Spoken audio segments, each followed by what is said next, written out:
What's going on, everybody? It has been almost a year, if not over a year, since Warrior's Next Adventure podcast has come out. So we figured, fuck it, we might as well do one. We're live on a couple Facebook groups. I just want everyone to know, if you're listening on a Facebook group and you comment, we cannot see who you are unless you follow the description in the comments, right? So if you go to the comments, you have to give StreamYard permission to see your Facebook, right? So they don't have any other access other than see your name.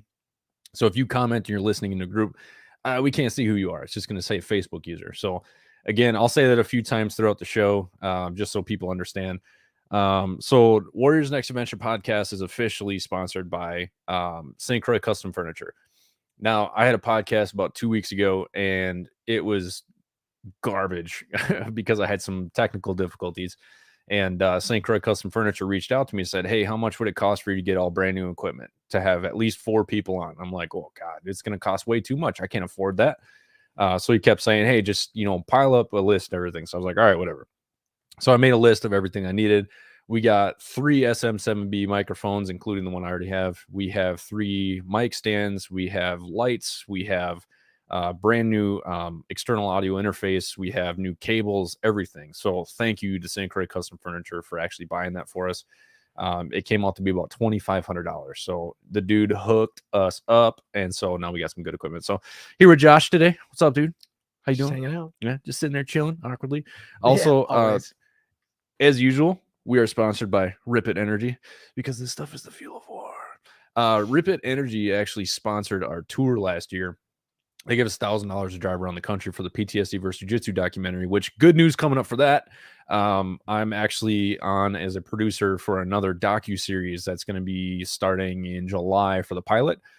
We have Gary Sinise involved, which is amazing. We have John Cusack. We have John C. McCullough, I believe. We need to raise like another $50,000 to really make this happen and give it what it needs. From what I understand, Netflix, History Channel, Discovery Channel, they're all interested, but they want to see what we can do. So this isn't my video or my stuff. I just got brought on as a producer because it's called The 22. It's about veteran suicide. It's about PTSD. It's about flashbacks. It's about all the things that veterans tend to struggle with after war. And they brought me in as an expert, which is pretty sweet. But I'll also be helping build the set. I'll be doing all kinds of fun stuff. I also get to get blown up by a mortar, which will be pretty sweet. So I'm excited for that. But yeah. So Josh, how you been, man? Just chilling. Yeah. Yeah. So for those of you who don't know Josh has been coming over to the house and helping me do stuff. He's been sitting right, and helping me build Invoke Change, which is the new company that I started. Just helped me brainstorm some shit. And dude, you're one of the guys who we have a lot of really interesting conversations. Yeah. So I decided, fuck it, we can get you on a podcast and make you speak in front of people. This is where you talk. Yeah. Awkward? Is this your first podcast? I do awkward well. So stick to what I'm good at. Yeah, well, so if you guys are just listening over the air, you guys can text 612-518-9282. That's the Warriors Next Adventure number. You can ask questions or you can comment. So please just ask questions. Now, we had a couple suggestions as to what we should talk about today. And one of them was transitioning out of the military and how it's either retirement or ETS. It's just a slap in the face. It's really hard to navigate the system once you first get out. So what was your transition like? When did you get out? I got out in 2012. It was bad. I don't think I did anything for like 8 months. Really? Yeah, just what branch were you in again? Army. And we were in the same time, 06 to 12, right? 06 to 12, yeah. October. So what did you do in the military? I was a 19 Delta Cav Scout. You like how I'm pretending I don't know any of this shit? Yeah. So what exactly is that? I was Air Force. I don't know what that means. So it's like reconnaissance. Okay. In theory. In theory. What do you mean? In practice, it's whatever they want you to do, man. Oh, really? So like just the like army, everything else. Army bitches. Yeah.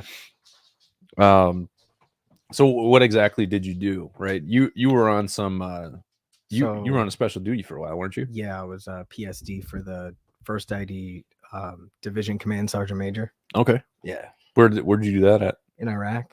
What part? We were in Basra When were you in Basra? in 2010. Oh, okay. 2010, yeah. I was in Balad at that time. Yeah, I was. We were in Buka in 08, and we spent a lot of time driving up to Basra. We did a bunch of transports to Uganda, the Ugandans that were coming in to start protecting the base. Those motherfuckers are crazy. Yeah, they were. They're all good dudes, though. Yeah, there was one guy had like half his arm missing, and I'm like, dude, I'm gonna ask like a super inappropriate question, but what the fuck happened to your arm? Yeah. And he's like, oh, it's okay, it's okay. He's like, Civil War. He's like, I was 16. No big deal. Dude chopped my arm off with a machete. And I'm like, what? That's insane. The guy was pretty chill though. Yeah. But like, man, when we were doing like the shoot, don't shoot scenarios, they shot everybody. Yeah. So it's like, wow, these guys are there's gonna be some international incidents. Yeah. So what was your transition like? You said you got out in 2012. When did you get out in 2012? October. Can you sit down, dog? We got Mozzie over here. These dogs just click around all day, man. I'm gonna start putting socks on them. Fucking watch them slip and fall. So you say when was it? October 2012. Dude, we were in like exactly the same time. It's crazy. Yeah. When I got out at the same time and I came back, and you know, a lot of people know my story. I was struggling pretty bad. I got a job. My first job was a pizza delivery boy for Devani's.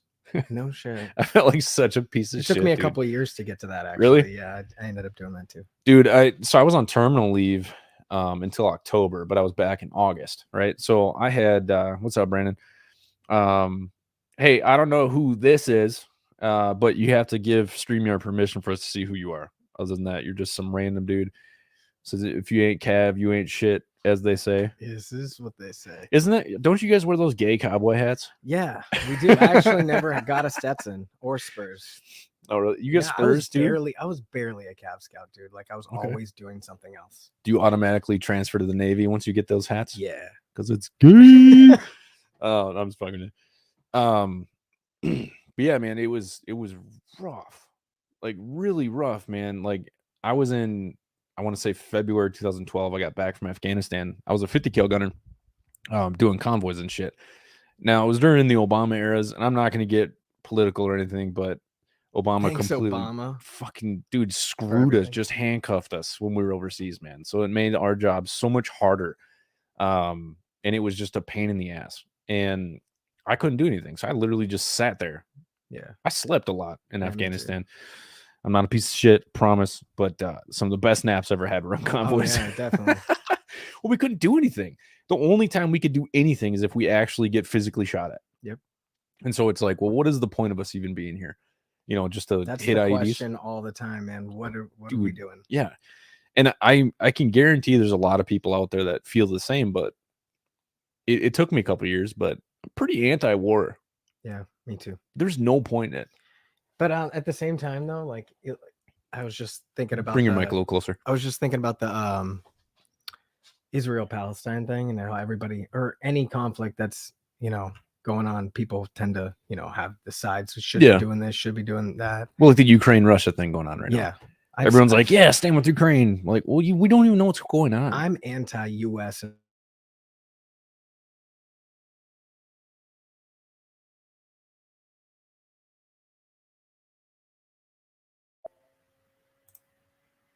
Hello? Okay, we're back. Sorry about that. Hey, I don't know who doing convoys and crapping in boxes. Yeah, I did that a few times. You got to go give StreamYard access to your Facebook so we can see who you are, because all it says is Facebook user. No, do it. That's okay. There is a story that I will tell at a later date. I was doing a convoy in Afghanistan, and I may or may not have shit in a box. But anyway, yeah, like I've become pretty anti-war, dude. Yeah. I see no reason for it. And like when you really look at the reasons for war, it's almost always for resources. Yeah. Resources and profit of gaining. It's ridiculous, man. And so my thing is, like, why would we go continue to fight these wars for these people? You know, when they don't give a shit about us, and then we have to struggle when we get out of the military to fight for our VA benefits, you know, and then you got, you know, my organization started because the VA was garbage. Yeah. You know, and I'm just like, I just got tired of it. I got tired of the suicides. I got tired of, seeing all the same old shit. It's like the definition of insanity, dude, doing the same thing, expecting different results. Yeah. And that's why I'm so irritated with some of the guys at Minot right now, is they're saying like, well, we want to bring in like a professional because we can't have any more suicides. I'm like, no, you guys need to mix it up. Yeah. Like, you guys have had suicides and you don't want any more suicides, but you're going to keep doing the same shit the Air Force has been doing. Yeah. Try something different. Yeah, obviously, damn it. You got it right. Yeah. So the good thing is, soon I will be actually heading out to Minot Air Force Base. We're still working on details, but they're actually paying me to go out there and give speeches to the whole base, which is amazing. And so it's going to be about like resiliency and suicide prevention, but I'm giving my 6 principles speech. And for those of you who haven't heard it, I think it's pretty good. I mean, you sat through it. Yeah. What did you think about it? The Warriors Path? Is that what you're talking about? Yeah. The Warriors Path. Yeah, it was good. What did it make you think about? Because like you're a very deep thinker, and there's a reason why I keep you close, is because you go way farther upstream than most people do. It's a problem. It's a problem, but it's also extremely interesting because you bring up points that most people don't, and you make me think a lot too. Which is, I need people that make me think. So like what did that speech do for you? By the way, I'm gonna cut you if you say anything bad off camera. No, no, I think it makes you look at what your focus is on, and how that focus is what is creating your results. Yeah. So that's like what I had no idea what it was going to be before I went there, and I was like, that was like the one thing that I was looking for, and you hit it in every principle. Well, the problem is too many people are focusing on the past. Yeah. You can't. I ask people all the time, like, what happens when you're walking backwards and you're not looking where you're going? Yeah. You're gonna trip and you're gonna fall, right? That's why so many veterans fuck up when they get out, just because we're still living in the military, and we get out, nobody gives a shit. No. And so they say thank you for your service. Why should they? Well, exactly, and they say like thank you for your service and everything, and it's appreciated, but nobody gives a shit what you did last year. Nobody cares. No. It's irrelevant. What are you doing right now? Exactly. So my focus is getting people to look at, what are you doing today? What are you doing tomorrow? And like, how are you going to expand? Right. Yeah. And the only way to really do that is to actually accept your past. Right. So now we started this conversation with talking about getting out of the military. And one of the biggest issues is, like I said, we're walking backwards often when we get out. Focusing on the past. Well, this is what I did. This is what I did. Then you go to job interviews, like, I was in the military. Like, I don't give a shit. How can you help our company? Yeah. Well, and it's all about it's like you identify so much as this soldier or airman or whatever, and then now that's just not there anymore, and you're like, okay, who am I then without that? Exactly. And it's we're just trying to find our new identity. But I think the problem where most people struggle is they're not trying to find their new identity. No. They're trying to find their old identity. Exactly. It doesn't exist anymore. Trying to put that on what's going on right now. It just, that doesn't fit at all. No, it doesn't. I mean, if my little sister said it best, she's like, she saw a picture of me before I left for the military, and she's like, oh, that's the Nick that I remember. Yeah. War changes, Everything changes. Exactly. Well, exactly. But 4 deployments to Iraq and Afghanistan. It's going to do something. I'm not the same. The good thing is, it's fine, and there's nothing wrong with that. But it was bad for a while, And I think there's a lot of vets who just want to just assume everything's fine, when it's like, you're not okay right now. Yeah. You're losing your shit every time somebody fucking challenges you. That's not you, but like people in general. Me. Yeah, definitely. But the big issue was my anger was my big issue. I was very angry for a long time, and I didn't know why. I knew why, but I didn't understand why, I guess. Yeah. And so like I hated everything. I hated everyone. It's like, oh, fucking civilians. By the way, that way of thinking is not okay. No. And you get to the point where you're at now, and you see other vets doing it, and you're like, stop it. Stop it. Right. Where are you living right now? Well, I had the only bad review I have on Warriors Next Adventure Facebook, which you guys should go read it. It's pretty funny. Fuck around and find out. It's right, Dan. But you can look, the only negative review I had was because I put a post out saying that civilians can empathize with how we're feeling. Not with what we experience, but with how we're feeling. Because trauma is processed in the brain almost exactly the same, no matter what the trauma is. Usually it's only the experience that's different. Yeah. Right. So just because you went through, like, say me and you go through a firefight, I had a bullet graze by my head and you had nothing. And I'm fucked up and you're like, whatever, dude, it wasn't that big of a deal. But I experienced something different. Or even the reverse. Yeah, exactly. You know, and it's... You're the one that had all the bad things happen, but you're good. And other dudes not. And it happens often. Yeah. You know, there's a lot of guys who never deployed that have issues, right? So a lot of people that... A lot of people are so quick to just call people pussies. I hate that. I know. You know, and... But you do it to yourself too. Oh, yeah, for sure. I do it a lot. Okay. But yeah, like I think about it like this. There's a lot of people who never deployed. And so we always wonder, why are they fucked up? Think about it like this. Say me and you are like best friends, right? Mm-hmm. I deploy and I come back and I'm all fucked up. You never deploy and you're still kind of fucked up because it's called survivor's guilt, right? People don't want to think about that as survivor's guilt just because it's like, well, you know, you didn't experience anything. Well, yeah, it's the lack of experience. The fact that I had brothers of mine go overseas, get shot at and die. And I just sat here on my ass. Right. Yeah. So you're left thinking that you didn't do enough. Yeah. And so that's one of the common problems in veteran mental health that we don't talk about very often. Because you got these fucking bro vets like, oh, quit being such a bitch. Stop that. Yeah. You know, there's nothing that pisses me off more than veterans talking shit to other veterans. Yeah. There's no doubt there's a lot of vets out there who take advantage of it. Yeah. And they want people to feel bad for them and they keep pushing the situation, right? Yeah. That's a fact. You know, I come in contact with a lot of those people. I don't ever call them out. I don't ever talk shit to them. That's not my fucking place. My place is to help them see a better future. Yeah. You know, and yeah, like Dan said, quit being a bitch mentality. You know, that's the worst. You know, and there's some people that do need to get slapped upside the head and say, hey, quit being a fucking bitch. Definitely. But that you should never lead with that. Ever. Even if you do, it's really, what else are you doing? Like I can come up to you and say, quit being a bitch, but I'm also literally picking you up off the ground and we're going together. Yeah, and well, we have that kind of relationship too. Yeah. Where, you know, if I'm being a dumbass, you're like, hey, quit being a retard.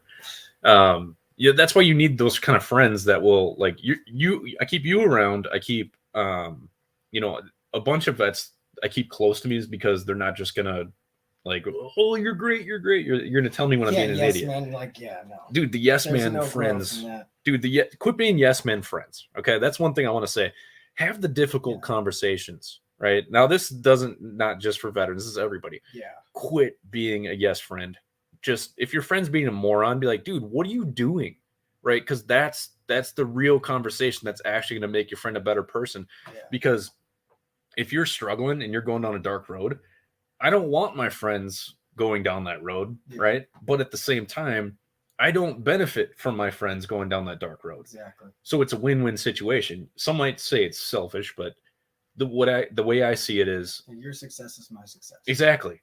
If you get better, right? Now I have a better person next to me to help me get better, right? So that's how life needs to be looked at.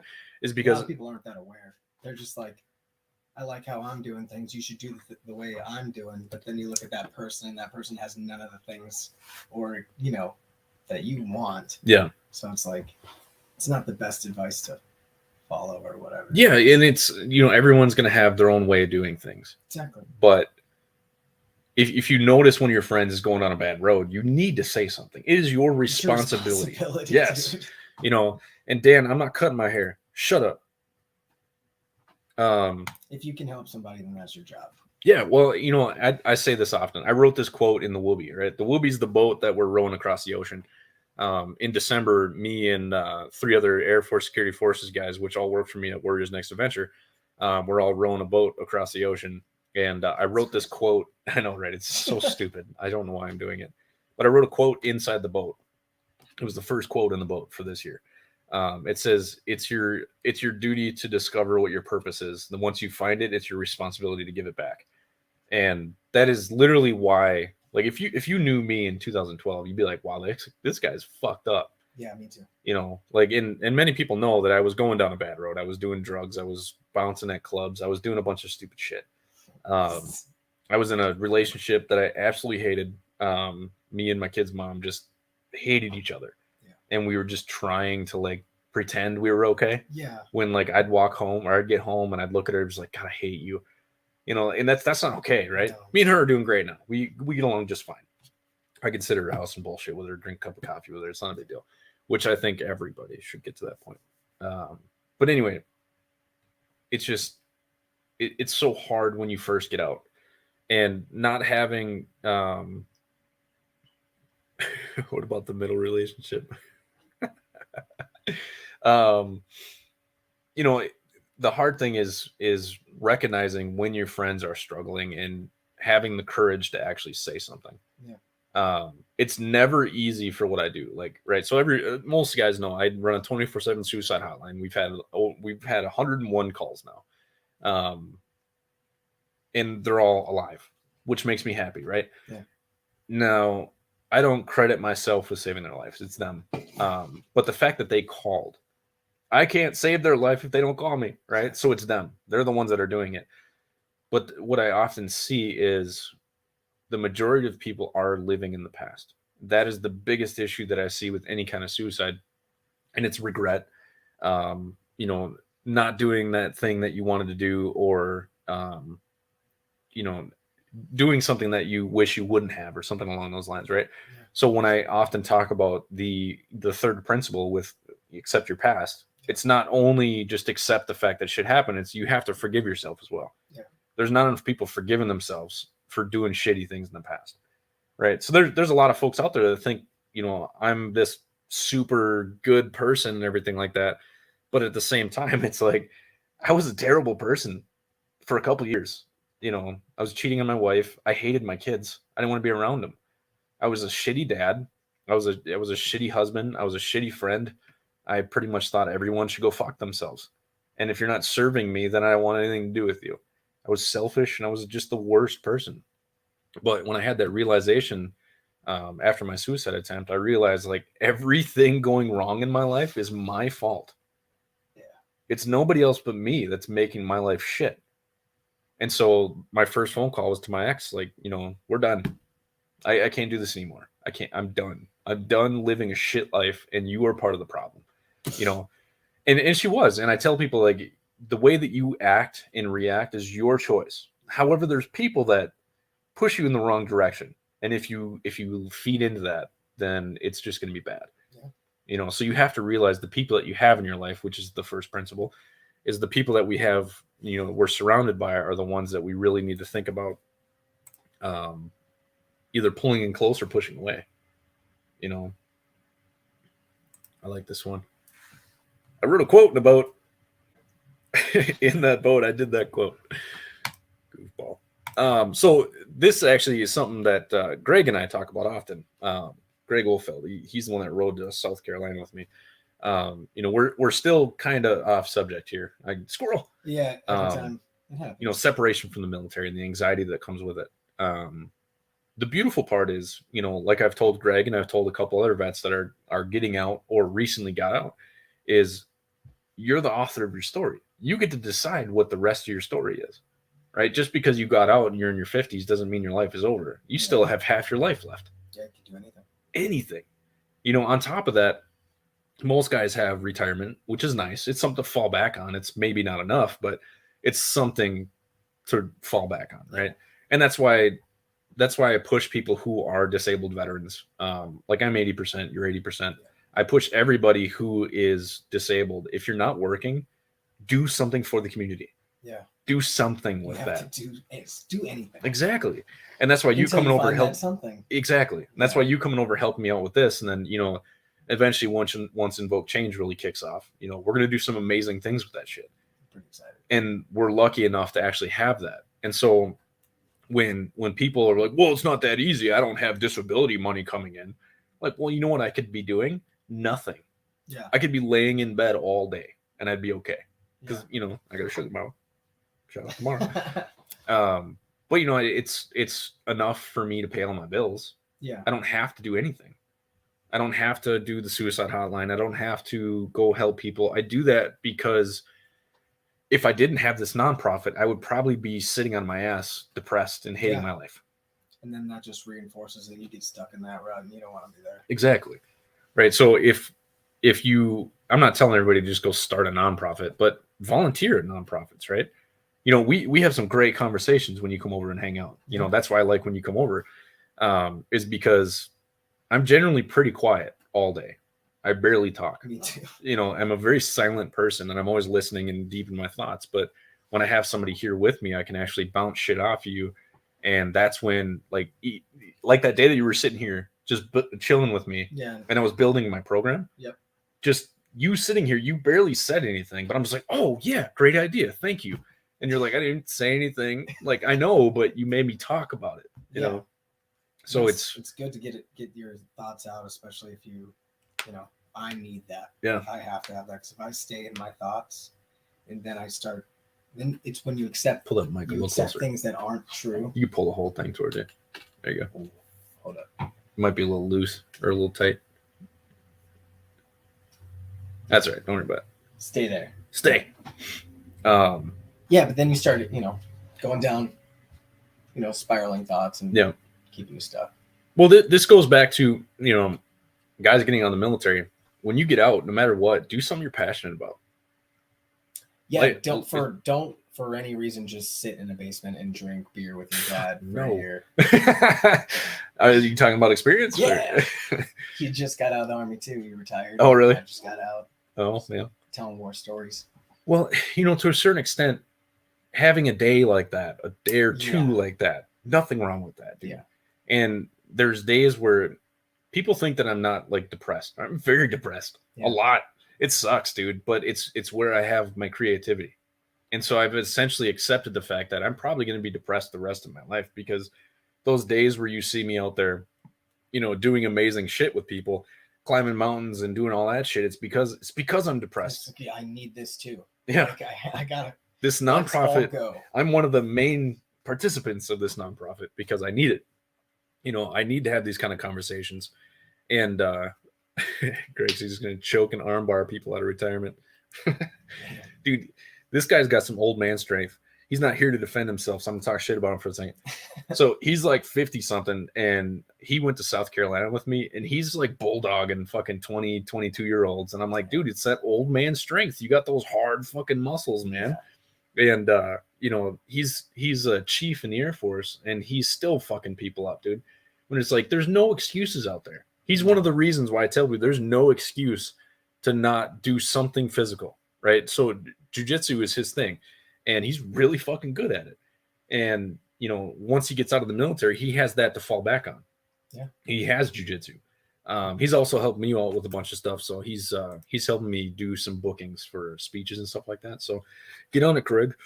Yeah, so it's kind of cool that not only can I offer him some sort of opportunity that makes me feel good that I can do that, you know, but at the same time, it's going to massively help me having another person helping me get speeches and shit like that.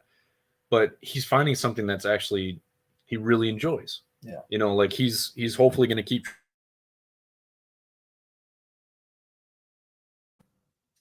I keep hitting that damn cord.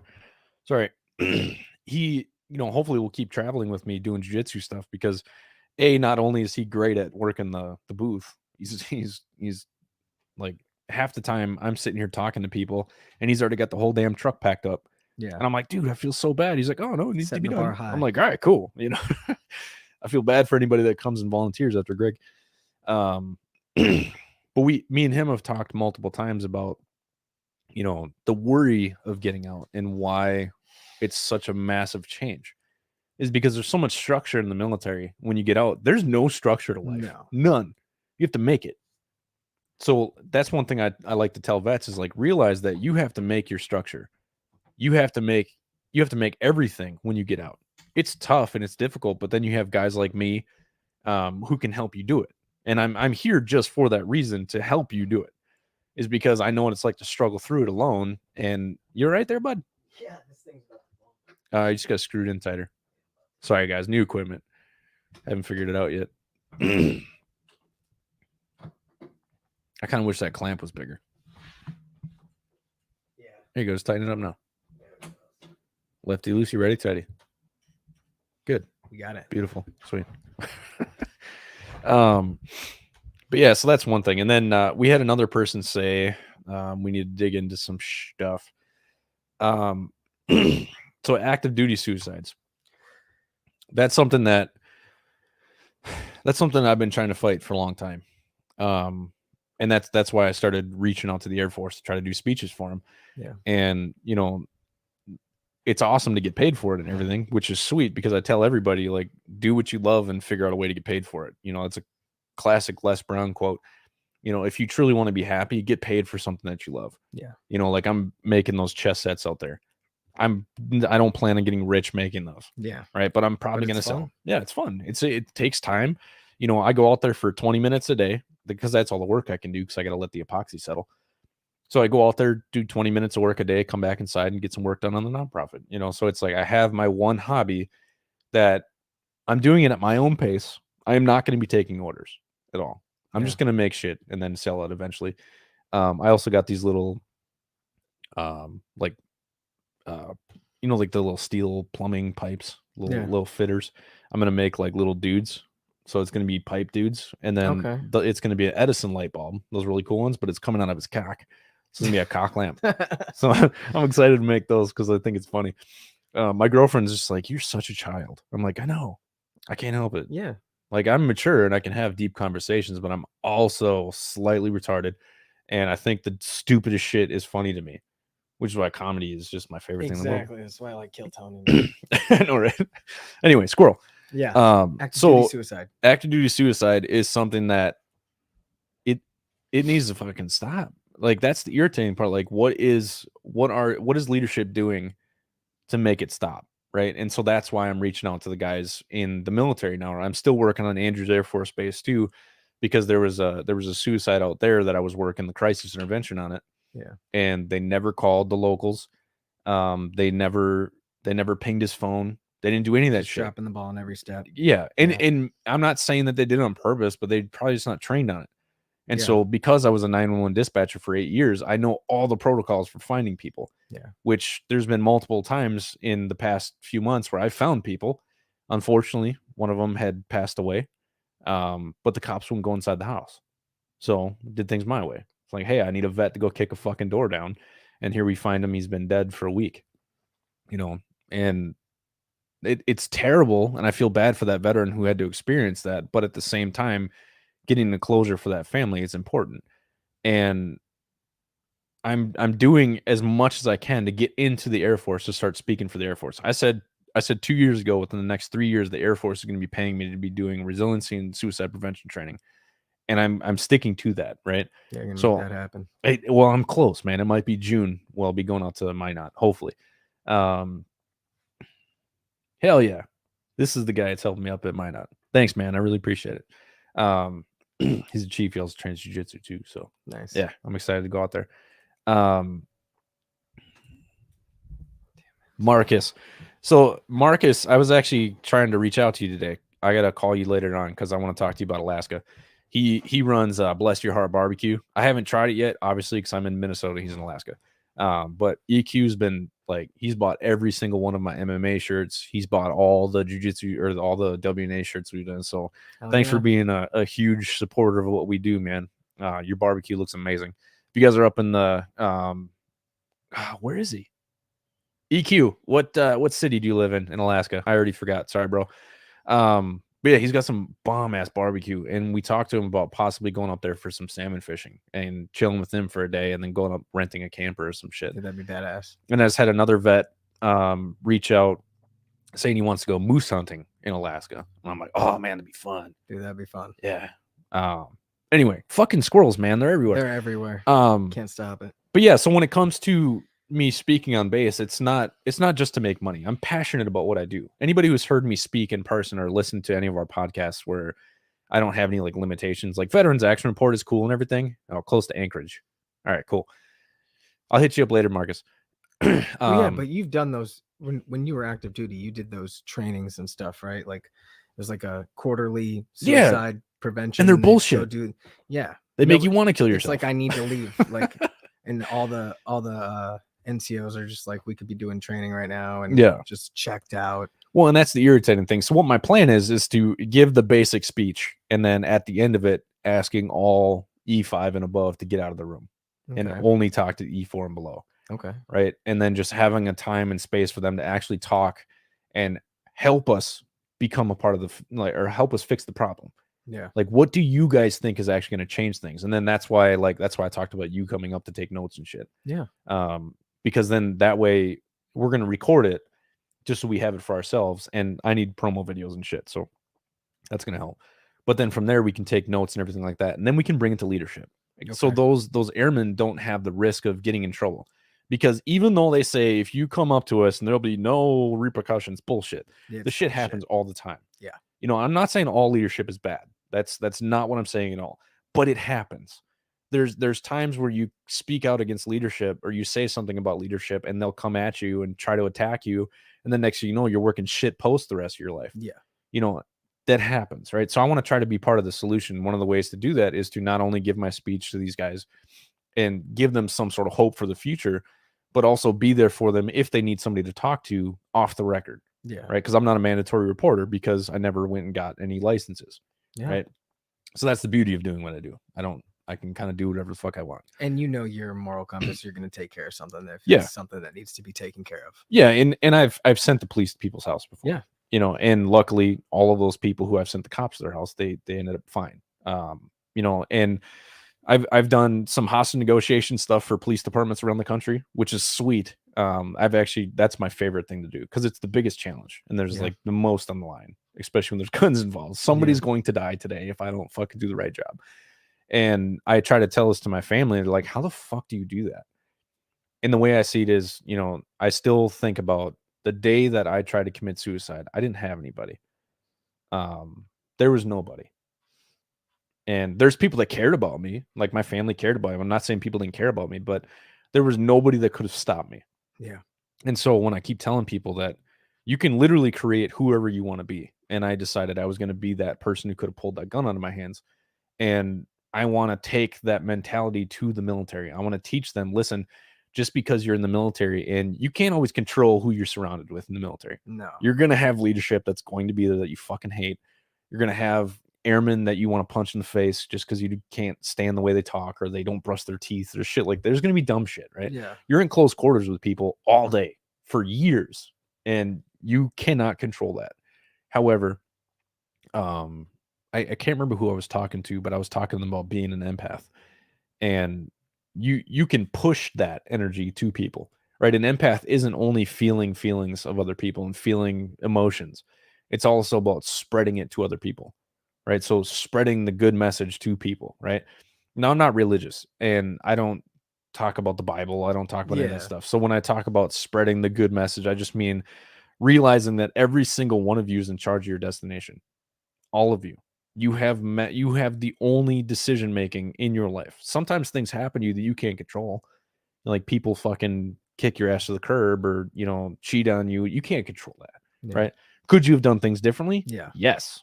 Yeah, every step of the way. But this is the step you're on now. Yeah. And you don't always get to choose that step. Yeah. And that's the hard thing, you know. And, you know, that's one of the things that me and you talk about often. Yeah, it's like I like the, you know, land navigation analogies. Like, adjusting the compass. Figure out where you are first. Yeah. And then figure out where you're going. Exactly. And that's where the help comes in, right?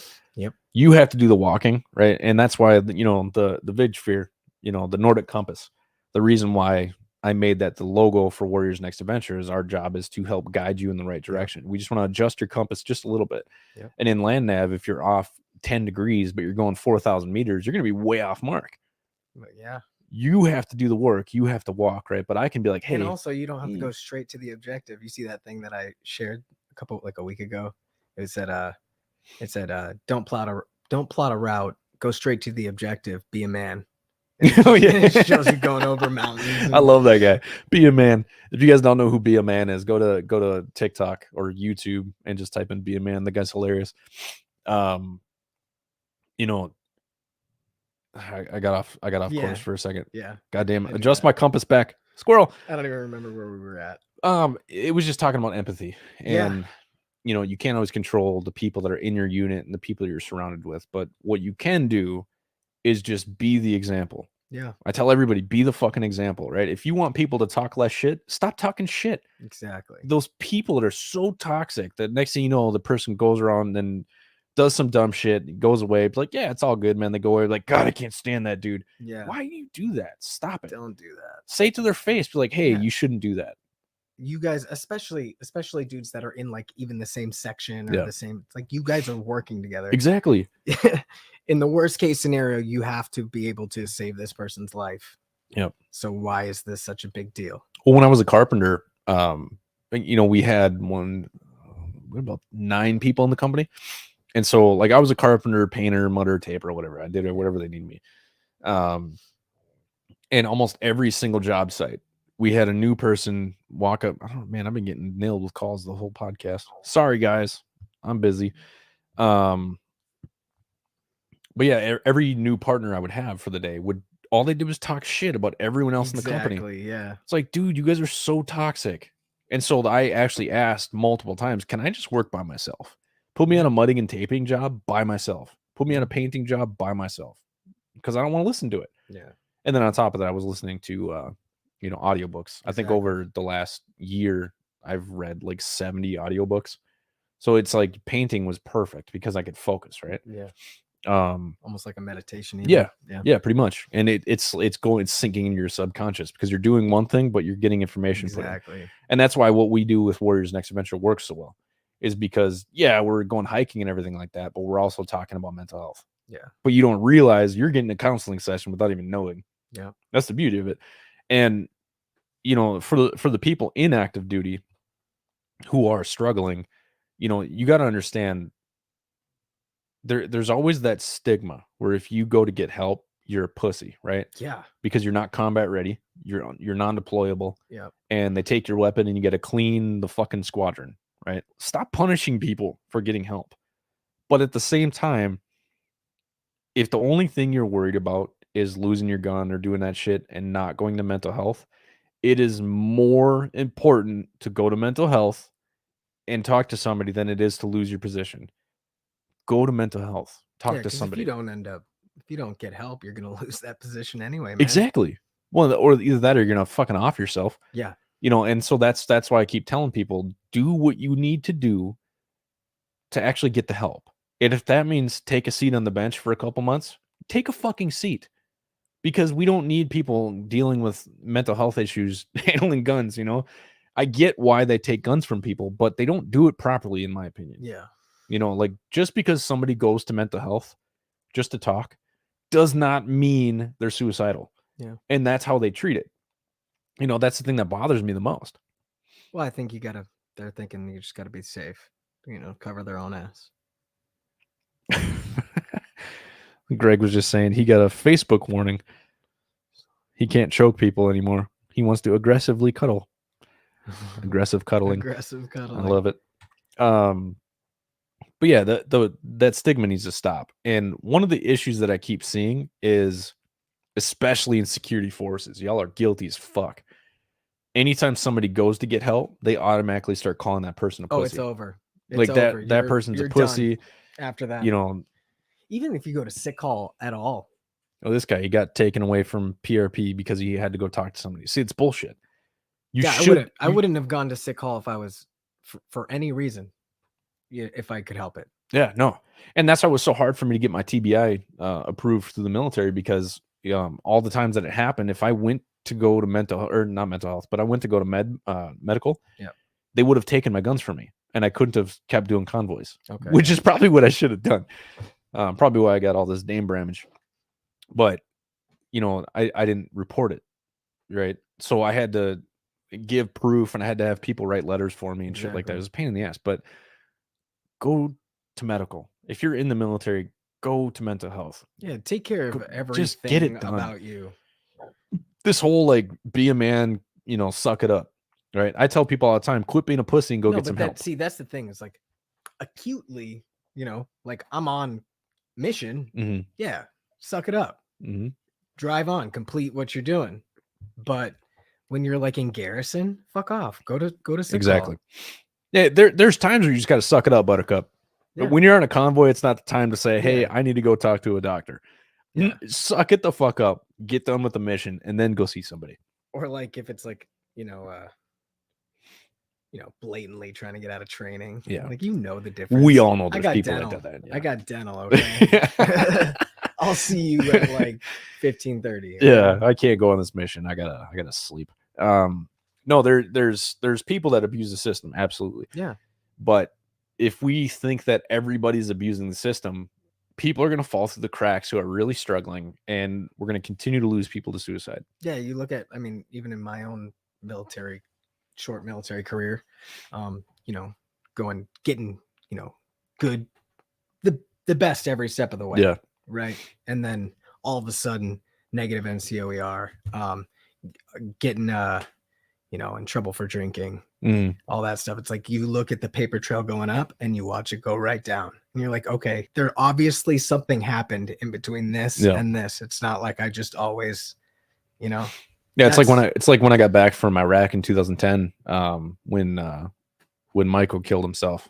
I didn't know the guy, but I was the first on scene. He was still alive, and I held his hand and watched him die. Yep. I couldn't do anything. Shot himself in the head, so I'm not gonna fucking try to tape his head up. He's dead. Yeah. But like once he died, I got back and I started drinking like a motherfucker, and I started getting really snippy with people. And I had a Camaro, I had a '97 Z28. Loved that thing. I'm gonna buy that thing back eventually, but dude, I was like going like 90 miles an hour down the fucking highway and like doing all kinds of crazy shit. Yeah. And I'm just like, why am I so fucking angry?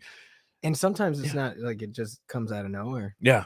You're just like all of a sudden you're doing it. It's worse, swerving and shit in and out of traffic, and you kind of like that feeling. Well, it's that too, and I stop and think, like, a lot of people know my ex cheated on me while I was deployed, right? And for like the whole fucking relationship. And I stop and think about, it sucks, but I'm not a fucking angel either. I got out of the military and I cheated on her too. But, the problem was I stop and think, what was my fault in that? Exactly, right? Because it's never just one person. No. Right? You're doing something else as well. I'm not saying banging Jody's okay. Stop it. That shit's not right. But what I am saying is you have to look at what you did wrong too. And I didn't notice how fucking angry I was. I didn't notice how angry, how much I snapped, and how much I was yelling at other people. And it's everyone else's fault. And I'm perfect. Because and I know what that is. It's because we're going towards the end of the mission. Yeah. Like I can't like let that deter me from what happens next. Yep. And when you're ignoring it, it's just going to happen again. Yeah. It's just going to keep happening. And then you're just going to keep blaming other people. Exactly. So like people in the military need to actually step the fuck up and go get some help. Stop this whole fucking mentality that you're a pussy, you go get help. People can say whatever the fuck they want about me all they want. I don't care. Yeah. I'm a cage fighter. I could probably kick the shit out of most people that are going to talk shit about me. Yeah. Right. Nobody's talking shit. No. And they're not, because the thing is, I'm not whining. People need to stop complaining and just go get some fucking help. It drives me fucking insane when people think, well, I can't go get help because of this. I can't go get help because of this. No, you can't go get help because you're not letting yourself. Is it working? Exactly. No. How is your life going right now? I guarantee you, if you actually go talk to somebody, right? I still go to therapy. Yeah, I go about once a month now. I'm super fucking busy. I should probably go more, but I go weekly when they're not full. Yeah. And the thing is too, is I just want to preface this. I am not saying go start taking medication. I'm not saying that at all. You got to do what works for you. And finally, about 3 months ago, I went into my doctor and I got increased to 80%. I'm at 70% for PTSD and shit. And I was still getting fucking anxiety attacks. And I didn't want to admit it. Because that's not what this is. No. I'm having a heart attack. That's it. I went to the ER 3 times now because I thought I was having heart attacks. Yep. And they're like, dude, you're having severe panic attacks. Yeah. And so they actually suggested I go on Prozac. And I've been on Prozac for 3 months now. And I have not had an anxiety attack in 3 months. It actually works. I don't feel down. I don't feel sad. I mean, like, you know me. I'm pretty much the same. I'm just maybe a little bit more talkative now. But I feel great. and it's actually working for me. You know, and I keep telling people, stop avoiding shit that could possibly help you. Try it. Yeah, my thing was I can't afford for this to be worse. Yeah. And that was bad, man. When you know that's where you're at, and you're like right on the edge, and you're like, I can't afford it. Well, like a lot of people go to marijuana, which I don't think is a bad thing. I think if you become dependent on it, and you can get dependent on it, I don't care what anybody fucking says. Yeah. If that's your go-to for everything, you need to think about something else. But like when I first got out of the military, I was using it to sleep. I couldn't sleep. I just wanted to fucking kill everything at night. Yeah. And, you know, I ended up putting my guns away because eventually it led to me fucking like waking up. Well, I was taking Ambien at the time. I was waking up in the basement holding my gun, and I'm like, this is not good. No. So I started hiding my guns. Yeah. So, because I kept it accessible. But what I was doing is in my sleep, I was grabbing my gun because I thought somebody was in the basement. Yeah. And I was clearing the basement with a pistol. It's like, what if I would have shot my kid? Yeah. You know, like that's so fucked up. And so now I don't have that shit anymore. Yeah, I never did any of that. Only when I was drunk. Yeah. And I had to quit drinking for that. Yeah, I quit for a long time. I think I quit. I was an alcoholic until I eventually got to the point where I realized, you know what? I have all the power. It's me. Yeah. Right. I went to an NA meeting, Narcotics Anonymous meeting, and I don't know if I've ever said this, but I was actually addicted to opiates in the military because I fucked my elbow up. Yeah. And they were giving me Percocets, and I'm like, yeah, these don't work. And they're like, well, here's some oxycodone. Yeah. Take a Percocet and an oxycodone at the same time. And I'm like, that sounds a little excessive, but fuck it. Let's rock it. Let's see what happens. Bro, 6 months later, I'm still taking like fucking 10 pills a day. Yeah. And they're like, I don't remember who said it, but they're like, why are you still taking that? And I'm like, I don't know, because I need just keep refilling it. Yeah, they just keep refilling it, keep taking them. Fuck yeah, let's pop 6 of them today. Woo! Oof, and I would just be like, it's like for the first time I understood why people do heroin. Yeah. It feels so good. Definitely. But I realized, like, dude, I'm fucking addicted. And so it was actually 2011 was the last time that I took any kind of painkiller. I still haven't. I had some morphine when I had my neck surgery, and I had Percocets for afterwards, and I took like 3 of them, and then eventually I threw them away. I'm like, I don't like the way this makes me feel. Yeah. But I went to the Narcotics Anonymous meeting, and it was actually saying,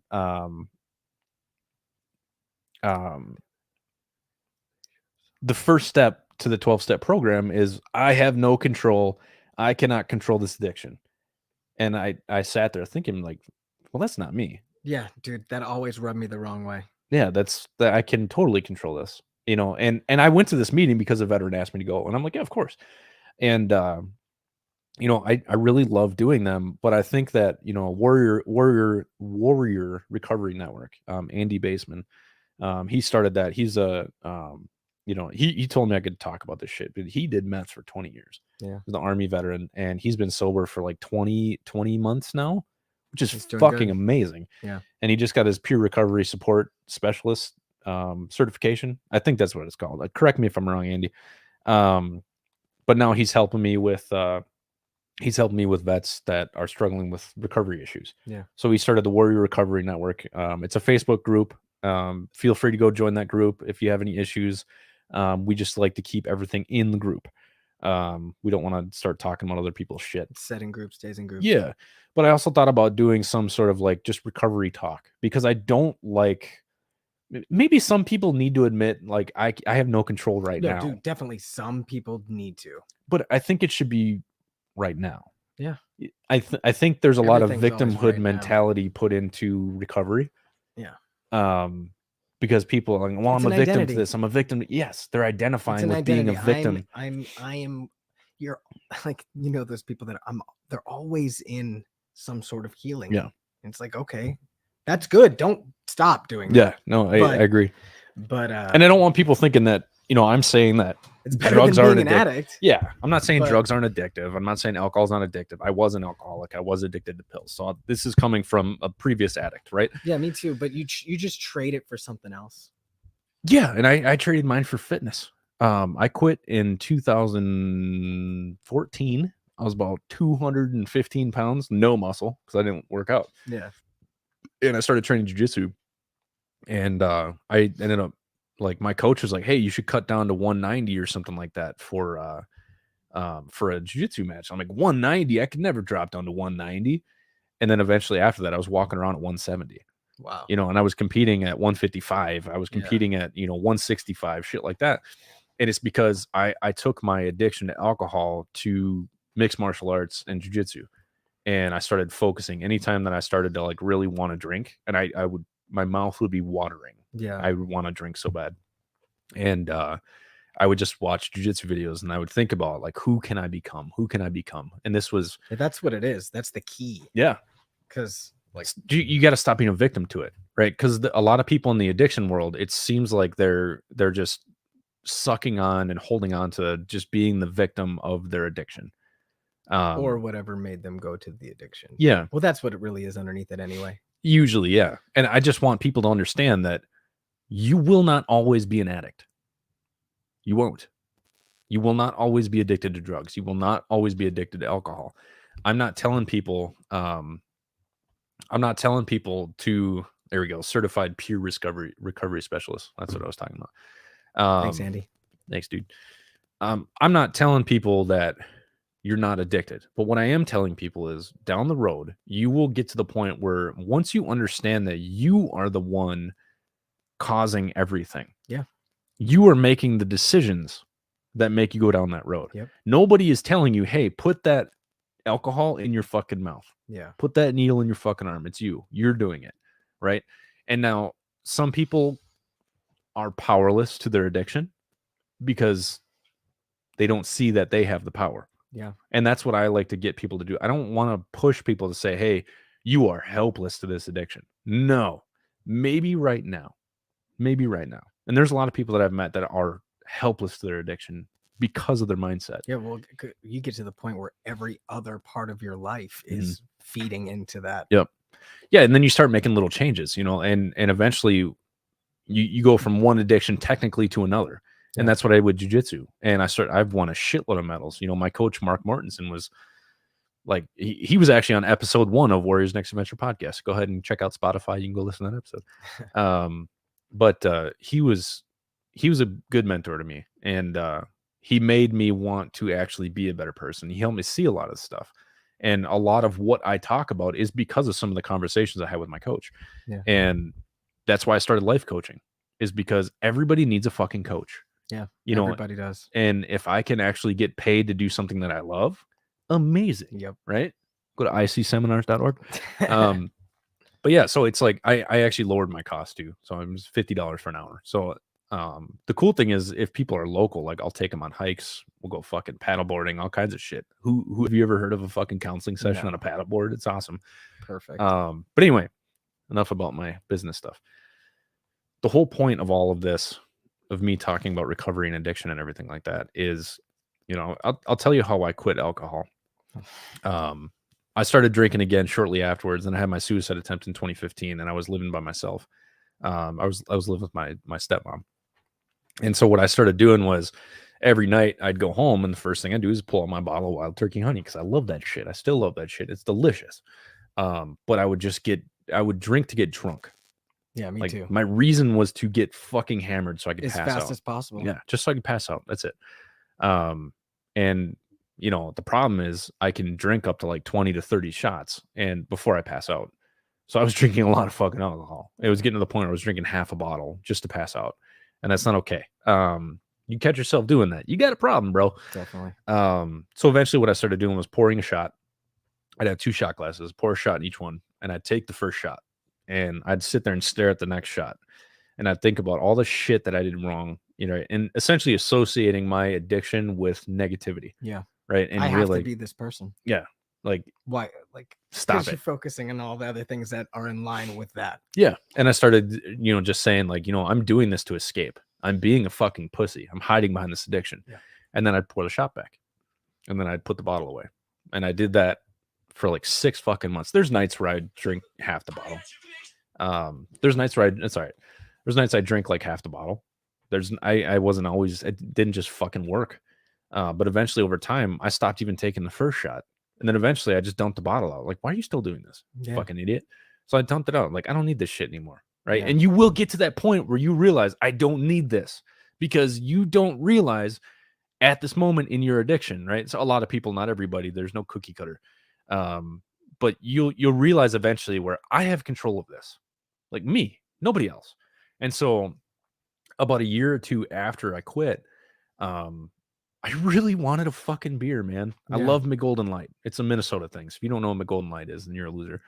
But like I went to a bar after my training session. I still had a fight coming up, and I would train my ass off on Friday nights, and it was I think $5 burger night at the bar right by my house.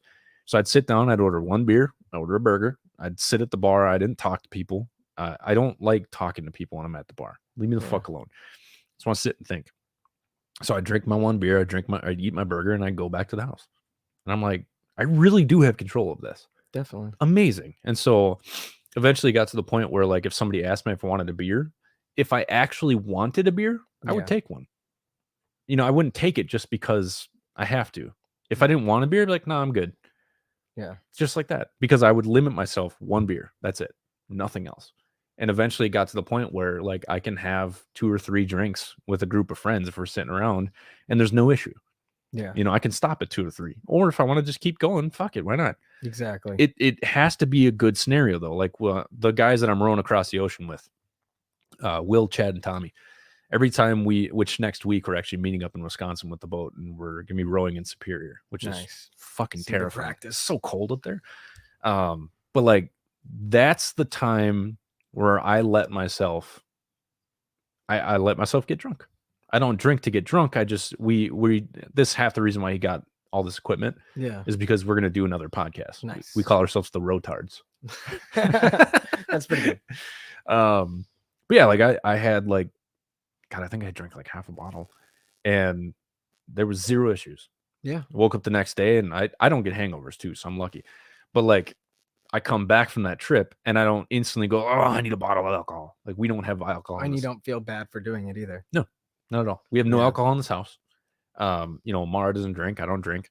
You know, her kids are, you know, her oldest is only 19. So like, none of us have aspirations to drink. Yeah. But every once in a while, if I'm at like a barbecue or something and somebody asks me if I want a beer, I'm like, I'll look at Mara just to see, because, you know, I don't not drink because of her, but I want to respect her opinion too. You know, you guys are in a relationship. A lot of times she's like, yeah, I don't care, and so I'll have a beer. Like, you got to understand, you're not going to be a victim to your addiction your whole fucking life, right? It's only going to be until you can realize that you have the choice, you have the decision making ability to have a beer or to not have a beer. And if you want to go, you know, being sober your whole life, fucking amazing. Good for you. And I'll support the shit out of you. But I'm going to be like 99% sober. 99. Yeah. I love whiskey. I don't, you know, my buddy tried to make me a drink the other day, and he was all excited because he wanted to make me a drink because he likes making drinks. But I was like, no, I don't want it, man. He's like, come on, drink it. And I was like, I don't want it, dude. It's okay. Yeah, I mean, that's why I never push anybody. I'll be like, hey, do you want a drink? If they say no, the answer is no. Stop fucking talking. I got to look up this group. Forgot what the name of it is. Okay. Everybody go check out this group, Southpaw's Tales from the Barstool podcast. My buddy JD runs that one. I was on it a couple weeks ago, and he already booked me again for a second one. Nice. Because I'm normally not on other people's podcasts. I'm usually the one running it. Yeah. So it's like the time where I actually get to talk about my theories. Yeah. Right. So a lot of times when I'm bullshitting with people, it's mainly getting your story. That's why I wanted to start Warriors Next Adventure podcast again, because it's essentially just us talking about theory and, you know, and fuck's word I'm thinking of, philosophy. You know, just the philosophy of right now. I'm so philosophated right now. But then we don't have to like watch our mouths. We can say whatever we want and shit like that. So like, people have said, well, you should swear less. Like, okay, nah. I love using this example. It's like, well, people who swear are unintelligent. And I always ask him, hey, do you know who Tony Robbins is? Like, yeah, I love Tony Robbins. And I'm like, I'm going to make a clip of every time Tony Robbins swears in a speech. Yeah, it's going to be like 5 minutes. Constant. Yeah. Do you know why people swear sometimes who give motivational speeches? For the emotion, right? Yeah. Yeah. So it's not, you know, sometimes there's a perfect word for the explanation they're trying to do. And just because you use the word fuck or shit, whatever, you know, whatever word you choose, what it does is it actually triggers chemicals in your brain to spark up. Yeah. Right. Because swear words are thought of as negative, but what they do is they trigger fucking God damn it, what chemical? I forgot. Anyway, I'll look it up later.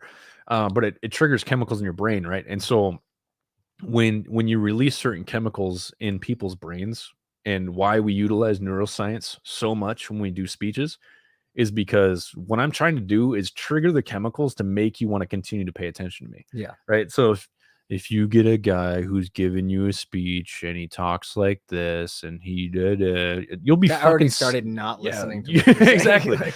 But if you get a guy who's sitting there who's passionate, right? You've seen me speak. I'm very passionate when I talk, especially when it comes to mental health, is because I don't. The shit that I talk about is it means something. It's important. It does. Not only does it mean something to me, but it is quite literally life or death for some people. Yeah. And so when you get passionate about something and you throw it the whole fucking time I'm doing this, right? Just that word fuck triggers chemicals in people's brains. Be like, oh yeah, he's really mad. He's really angry. I should listen to what he's saying. Yeah. Or he's really passionate, right? And so like when people tell me, oh, you should quit swearing, I'm just like, I mean, I started this podcast so I could do what I want. For you. No, it's not. And I've told multiple people that, I actually had this lady, sweetheart, absolute sweetheart. I work with her a lot. I'm not gonna say who she is, but it's like, we would really appreciate if you would stop swearing on your podcast. I'm like, I'm not gonna do that. Yeah, I'm not. Being respectful. I'm gonna be myself. Be like, no, fuck you. You're like, I'm sorry you feel that way, but well, and then on top of that too is like people get mad when you say certain words. Like retarded is one word you're not supposed to say, right? Yeah. And I say it a lot. I try not to, but I do, right? And I'm technically retarded. Brain injuries, woohoo! So yeah, it's like being black, and you can say words that we're not going to say. There's not everything I'm going to say is going to be for people. Yeah. Not everything I'm going to do is going to be for people. And that's why, like, when haters come out and start talking shit to me, like that guy that was mad that I said civilians can empathize with veterans. You can get mad all you want, but it's why true. would you even get mad at that? He's one of the living in his bunker kind of guys. Okay. Yeah. But yeah, he went off and he started giving me bad reviews on Facebook and Google and all this shit. And I was like, you're mad because I told you that civilians can empathize with you. You have a problem. Yeah, you're just a dude anyway. Like, he's a douche is what he was. Get out of here. And I don't expect every veteran to take to what I say. And that's why I have no problem telling no to people. Like I had one guy ask about like starting a group for Warriors Next Adventure, like for people who follow God. And I'm like, no, I'm not doing that. I will not do that, because the reason I started Warriors Next Adventure is because almost every program for veterans out there in mental health has, religious connotations in it. I don't want to do that. I don't believe, I try not to say this too often because some people will automatically stop listening and paying attention. Yeah. But like, I'm not a religious person. I don't believe in God. I believe in being a good person. I believe in being a good soul. I believe in helping other people as much as you can, because it's the right fucking thing to do. When you experience something negative and you learn how to fight it, like we said before, it's your duty to teach other people. Yeah. Right. I've overcome suicide. I've overcome PTSD. I've overcome depression and all these other things. Am I still depressed? Do I still have PTSD? Yep. Yeah. But they don't control me. Yeah. Right. There's certain time I can notice the triggers. I was just going to say, when you start noticing it, and then that's a good feeling. Yeah. And for me, like I have my garage. Like you've seen my garage. It's my sanctuary. Right. Yeah. I have my wood shops out there. I can work on cars out there. I can just go out there and fucking just sit there and listen to music, and Mara does a pretty good job just leaving me alone. When I'm out in the garage, it's usually because I'm dealing with something. Yeah. Or I just want to be alone, and it's hard for her because she doesn't like when she wants to be near me a lot. Yeah. Which is good. It just doesn't compute. Yeah. Like, so it's like, well, okay. It's not that I don't want to be around you. I just want to be alone. 5 minutes later, do you still want to be alone? Like, are you sure? No, she's a good chick. We're actually starting our podcast up again, which I'm pretty excited about. That's good. We're mainly going to be talking about like neuroscience and shit like that. Yeah. Couple stuff. She's got a beautiful mind, man. I love sitting there talking to her. But anyway, put my dick away. But yeah, like there's so many different reasons why I kind of push against the grain with a lot of healing stuff. Yeah. Like the Alcoholics Anonymous or Narcotics Anonymous, you're not helpless. You're helpless because you choose to be at this moment. It's your perspective. Yeah, your perspective is it's wrong. your identity that you're rolling with. Exactly. I remember when I was going through a lot of shit. It was right when I got out. I was still drinking a lot every night, and relationship issues, everything issues, and people are starting to come to me like, I think you have a drinking problem. Maybe you should quit. And I don't have a problem. I'm doing everything that I want to do. Yeah. Until you realize that that's not what you want to do anymore. That the best thing in the world is when you decide, I don't want to do this anymore. Yeah. And then you realize like that you had all the power. Yeah. I can change. I got to the point where when I was blacking out, I was acting out all of the things that I was repressing in my waking day. Oh. And it was scary as fuck. Yeah. And I scared people.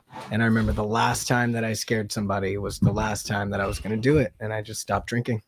Just never did it again. No. Well, until I decided like I want to have a beer. And I had a beer. And it was never the alcohol anyway. I got a rule too. What's up, Danny? That's my cousin. I tell people all the time, I got a couple rules. Don't drink when you're angry. Don't drink when you're sad, and just don't do that. Yeah. Right. And if I ever have the feeling in my head, like, man, I want to get drunk, which I have it a lot.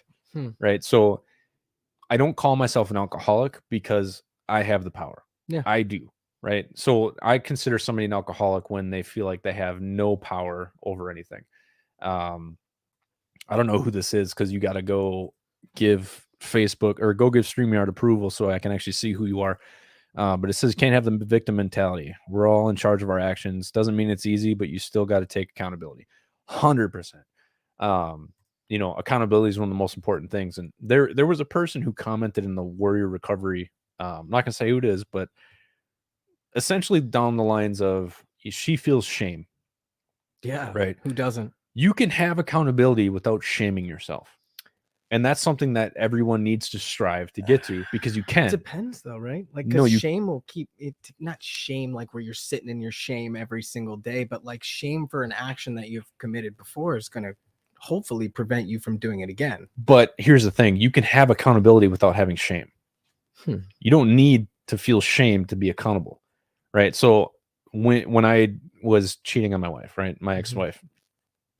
Yeah, at the time I was shamed. Like, I was like, God, you're a piece of shit. Every day I come home at like 5 o'clock in the morning. Like, where you been? I'm like, oh, I was partying with the boys. Like, no, I wasn't. Yeah. Lots of shame. I felt like a piece of shit, dude. And I was at the time, but I don't have any shame about that anymore. I'm not afraid to talk about that because I have zero shame, because it's something that I did. It's something that I'm not proud of. I will never be proud of that. Yeah. Just to say that you banged some chicks. Oh, okay. But what you did was you also made your marriage worse. You also made your relationship with your kids You're going worse. against values that you really held inside. Yeah. And that's going to cause damage. Exactly. When you push against your values, that's when you really need to stop and reevaluate. Yeah. And so I'm accountable for what I did, right? I hated my wife. She cheated on me. Therefore, fuck it. I'm going to cheat. It was still my decision. It was not her fault that I did that. Yeah. It was my fault. Exactly. I was accountable for what I did, but I don't feel shame about it anymore, because if you live your life in shame, you're never going to fucking accomplish anything, because you're going to be too focused on all the negative shit. Use the stuff as learning lessons, right? Use it to actually make better decisions in the future, but don't shame yourself for it. Shame is not a useful tool, even though some people. I like how you brought this up. Like I'm going through that right now. Yeah, well, it's I mean, that wasn't intentional, but yeah, I know. But at the same time, you can have accountability for the shit that you did wrong without shaming yourself. And in the third principle, I often talk about, accept your past. A lot of that also has to do with forgiveness. And the number one person that you and everybody else needs to forgive is yourself. It's Jordan, you got to go into the group and you have to give StreamYard approval for us to see your name. So you'll see the link in the description if you want to go back so we can actually see who you are, or you can just stay anonymous if you want to be a dick. But yeah, so the problem with shame is, like, do you know who Brene Brown is? No, I don't. A lot of female therapists and psychologists really love her. She's got some good stuff. Like, I'm not making this about men or women, but she does a TED talk on shame. And a lot of it had to do with vulnerability. And the problem is people have walls up. So shame is usually a cause of lack of vulnerability, right? So if you actually become more vulnerable and let people inside, but also be vulnerable to yourself and stop fucking making excuses, stop making excuses for the shit that happened in the past. Just realize, you know what? I fucked up. That's it. I fucked up. I won't do it again. Like, I'm going to be a better person. You don't have to shame yourself to get to that point. And shame only causes more guilt. It causes more sadness. It causes more fear for the future. It's going to keep you there, yeah. It's going to make you spiral. And that's why I don't think anybody should be ashamed of anything that you've done. Nothing. Now, if you walk around like, yeah, I did that. Don't be a dick, right? Yeah. Realize that nobody's going to do that. I don't think. No. Right? Who would do that? I'm sure there's people that will. We live in a fucked up society. But you should at least come to terms with some of the choices that you made in the future or in the past were your fault, your choice, your decision. You fucked up, but you don't have to let it shame you the rest of your life. Hold yourself accountability without shaming yourself. Yeah. It's totally possible. I'm not ashamed of the fact that I tried to kill myself. I'm not proud of it at all, right? But look the road it's brought me down. Yeah. I took that tragedy and turned it into fuel, right? I was so low and so dark within my own fucking head. I didn't even want to live. It was the only thing that seemed like the viable option was fucking suicide. And if I had, again, I don't want to sound like a dick when I say this, but if I had a program like this to help guide me through my bullshit, I probably wouldn't have done it. Yeah. And so I decided that's why I work so hard at this organization. That's why so many people tell me, oh, you need to take a break. Do you ever sleep? No, I don't, because, well, I mean, I do. I get like 6-7 hours of sleep every night. Which, if you're not getting more sleep, first thing you should do if you feel like shit is fucking sleep more. Definitely. Take naps, dude. Naps are good for you. They're productive.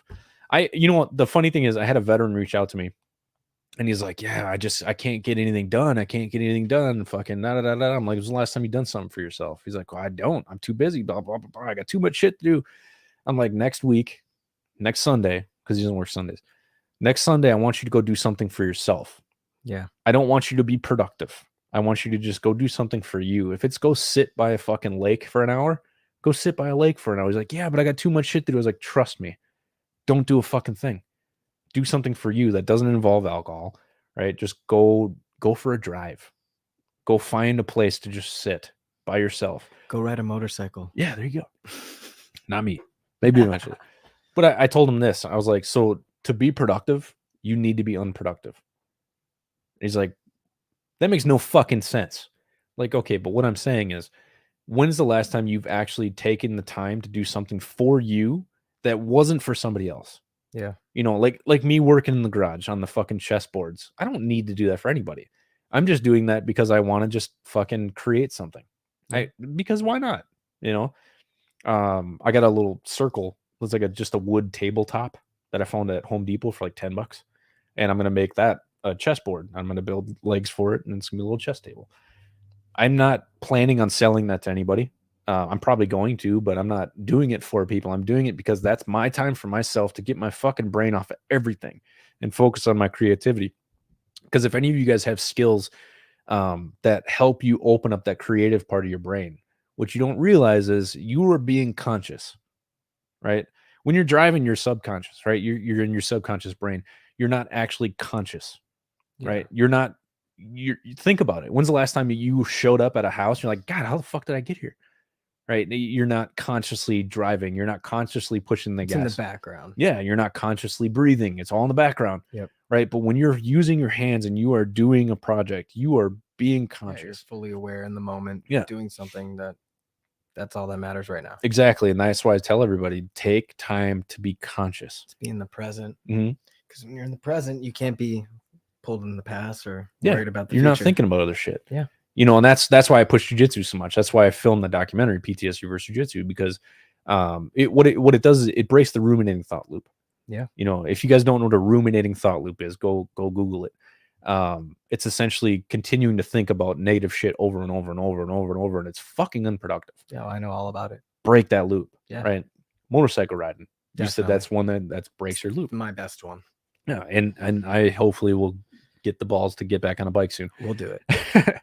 But like woodworking is one of my ways to break it. Yeah.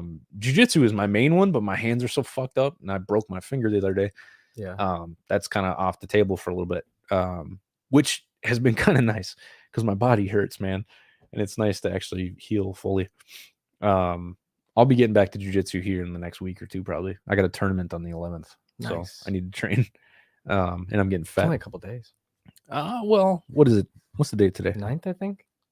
Yeah, it's not shit. I got like a month. I got to get going. Oh, I thought you meant like, okay. Oh, no. The 11th in June. Yeah.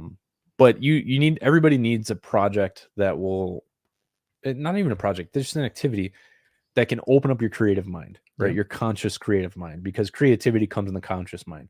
It's not subconscious, right? Because creativity, what you're doing is you're pulling shit out of the ether, right? It's downloading shit that's just flying through the air. And I don't actually think shit's flying through the air and you're downloading it, but it's just a metaphor. It occurs to you. Yeah. Because Like, you're in the space where that thought would occur to you. yeah. That's why like weightlifting is a good one for me. When I'm lifting weights, I have some of the best ideas for the nonprofit because I'm lifting weights and I'm also thinking about other shit. But like while I'm actually lifting, it's only the lift. Yep. And then once I'm done, I sit down and I'm just like, You created space. oh, damn. Yeah, pretty much. I'm Yeah. closing tabs. Yeah. You know, fucking close that tab. So many fucking tabs. I was just going to say, Fucking man. scrolling through the shit. Yeah, delete that one. Where's the music coming from? What the fuck? It's a very good analogy. Yeah. Thank Trey for that one. But yeah, like I think people need to focus more on realizing that they have the control, they have the power, and stop living your life in shame. You know, if you did something wrong, just own up to it yourself. Tell somebody about it. You know, quit hiding that shit. If you need to talk to somebody, and you always call me, fucking, you can always text anonymously the number below on the screen, 612-518-9282. That's the nonprofit number. It's also my personal cell phone number. I work 24/7. This is 24/7 suicide hotline for a reason, because I know what it's like to be alone at the worst of times, and I don't ever want anybody to experience that shit. So I sacrifice my family's happiness with my availability, you know? Which is okay. My family supports it. Lord's work. Especially my daughter, dude. My 11-year-old thinks I'm fucking Superman. It's crazy. That's a good feeling. Yeah, she's awesome. And like today, I just realized that every day she gets out of the truck to go to school, she's bye, Dad, I love you. And I was thinking about it. It's like she says that every day. I don't even say it first. Right. Yeah, doing I'm something like, right. "Ah, cool. My kid loves me." You know, there's so much that I want to do to fucking help people, man. I wish I could just strangle them, like, this is what you need to do, motherfucker. You can only tell people enough, you know, this is what you should be doing with your life if you want to fix this problem. Yeah. I can only say that enough, and nothing's ever going to happen if you don't actually do the work. Yeah. Right. And you're one of those guys that, you know, like I've told you multiple times, you're my fucking protege, dude. You're going to be one of the best fucking life coaches out there, because you have a great mindset. You really do. And, you know, the reason why I brought you on to Invoke Change is because I truly believe in you. You know, I believe in where you're going, you know, and eventually when you're ready to tell your story, you're going to help a lot of fucking people. Yeah. You really are, you know, and the beauty is you're a deep thinker. And the problem with deep thinkers is sometimes we think so deep into things, and we see certain meanings behind shit, and we just get devastated because it's sad. It is. The problem is finding the balance. That's why I have you. You're my balance, man. Let's go get some shit done. Thanks, man. It's, you know, it's good too. Like, everybody should have a friend that's going to make them think and make them talk. And that's why I do this podcast. And the fact that 8 people are still watching live, thanks, guys. I want to give value to people, and doing this podcast is there's almost never a focus on each podcast. Only thing I want is I'm going to be 100% authentically real. I'm going to be who I am. And, you know, people are going to get offended by some of the jokes I say. It's fine. It's okay. I don't ever do anything with the intent to piss people off. Yeah. You know, and if I could give one bit of advice to everybody, is start living life with intention. Stop just doing shit for money. Stop just doing shit because people fucking told you to. I had a guy comment on one of my posts, like, you know, what's something on your bucket list? I think I did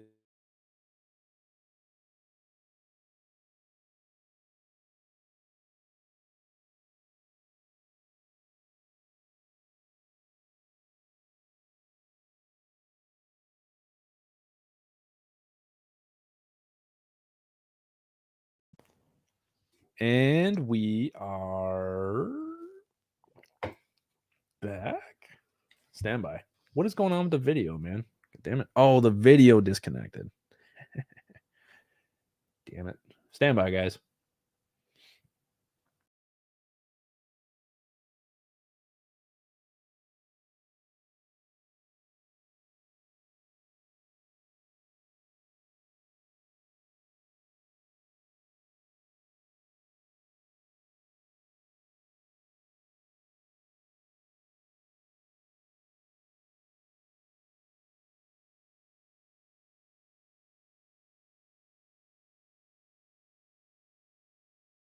Just stand by, guys. Give me a second. We're having an issue with the camera. I bumped my camera again. Hey, we're back. Super bright. Whatever. What did he say? Anyway, so Jordan says, I think we in society made an excuse or a scapegoat or a label for everything. It makes it easier just to fall in that mentality rather than taking charge and doing something about it. You're fucking 100%. There's so right. many things behind that. Yeah. No, just the evolution of social media. Yeah. And even the way we interact with each other since like even just movies being made. Yeah. Like that extra layer of what you think that somebody should be like. Yeah. And we start having sometimes unrealistic expectations It is of other people. And we get fucking depressed when like Clark Griswold. I don't know. From Vacation? No. So you never seen the movie Vacation? No. You've never seen Vacation? No. The fuck? No, so anyway, still. so for those of you who aren't stupid, no, Clark Griswold is from the Vacation movies, right? He's always got these massive expectations, right? So if you go watch Christmas Vacation, it's actually a really good explanation of mental health. I can take almost anything and see like the mental health benefits in it. And so if you think about Christmas Vacation and the time when he just wanted those fucking lights to work, he wanted a perfect Christmas tree. He wanted like a perfect family thing. And then next thing you know, yeah. And next thing you know, nothing fucking goes the way he wanted it to. And it just destroys him, right? He ends up figuring out towards the end, like, you know, just be grateful for family, shit like that. Just chill, dude. But losing his fucking mind because nothing's going the way it's supposed to. Yeah. You know, we can't always control the way life goes. And so you've never actually traveled with me before, but like Greg has traveled with me. Anybody who's traveled with me knows that I am like the ultimate fucking figure it out on the go. Yeah. Right. Don't you kind of fucking have to learn that in the military. Yeah. Yeah. Well, that on top too, that is, you know, I say this all the time, is you can't always choose what happens to you, but you can always choose your reactions, right? There's also this saying, you know, you need to learn how to act, not react. Yeah. Right. So if things happen to you, don't react to it. You know, just act on it. You take the time and stop and think and process what happened. So instead of like let's say you smack me in the fucking face right now. Yeah. Right. I could fucking get up and beat the shit out of you, throw you out of the house. Or I could just be like, dude, why'd you slap me? You can take a second. Yeah, I could take a second and be like, the fuck just happened right now? Yeah, But, you know, I could actually stop and think. There's multiple different things that I could do. My reaction would be to fucking punch you back. Yeah. My action would be to actually analyze, you know, why did that just happen? You know, like, what are you going through that actually made you go through that, right? Well, plus you're Greg said schedule. We don't need no stinking schedule. There's so many different things that happen on that trip. We're just like, fuck it, let's see what happens. And great things happen. Next. Yeah, like that gym that we stopped at in Indiana. Fucking awesome. Those guys were great. Lots of fun. And sometimes you just have to go with the flow. You know, we had a snowstorm come through, and we could sit and get fucking pissed about the snowstorm, or we could be like, let's just stop early and go to a jiu-jitsu gym. Exactly. And that's exactly what we did. Yeah. You know, which I got to send them damn, I just thought about that. I got to send them a banner. Anyway,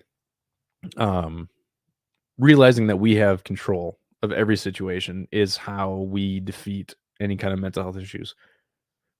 It's just learning that that's true and that's possible and how to make it work for you. Because there's no cookie cutter.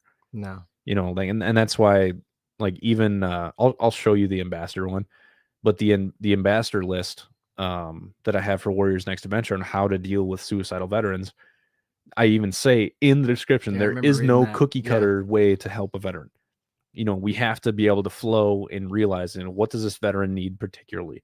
What is it? Mental health? Is it relationships? It's usually relationships, financial, or camaraderie, right? Or lack of purpose. Those are the main things that veterans struggle with. The main things, not the only things. And a lot of that shit can be solved with a mindset adjustment. Yeah. That's it. It doesn't put $1 million in your pocket. Adjustment too. It's just, then moving out in that direction.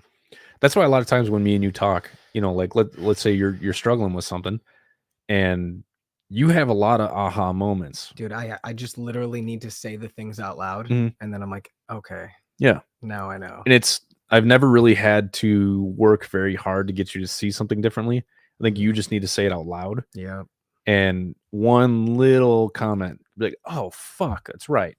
But the problem that I see in a lot of people is they're not looking for those aha moments. You're constantly looking for them. I am, because I don't like whatever I got right now. Yeah. So I'm looking for that one little piece that's gonna, change the focus of what. Well, you realize that not a lot of people see the amount of ahas that you do, right? Yeah. Like you have a fucking amazing brain, dude. Like, Thanks, no man. homo. Get your hand off my leg.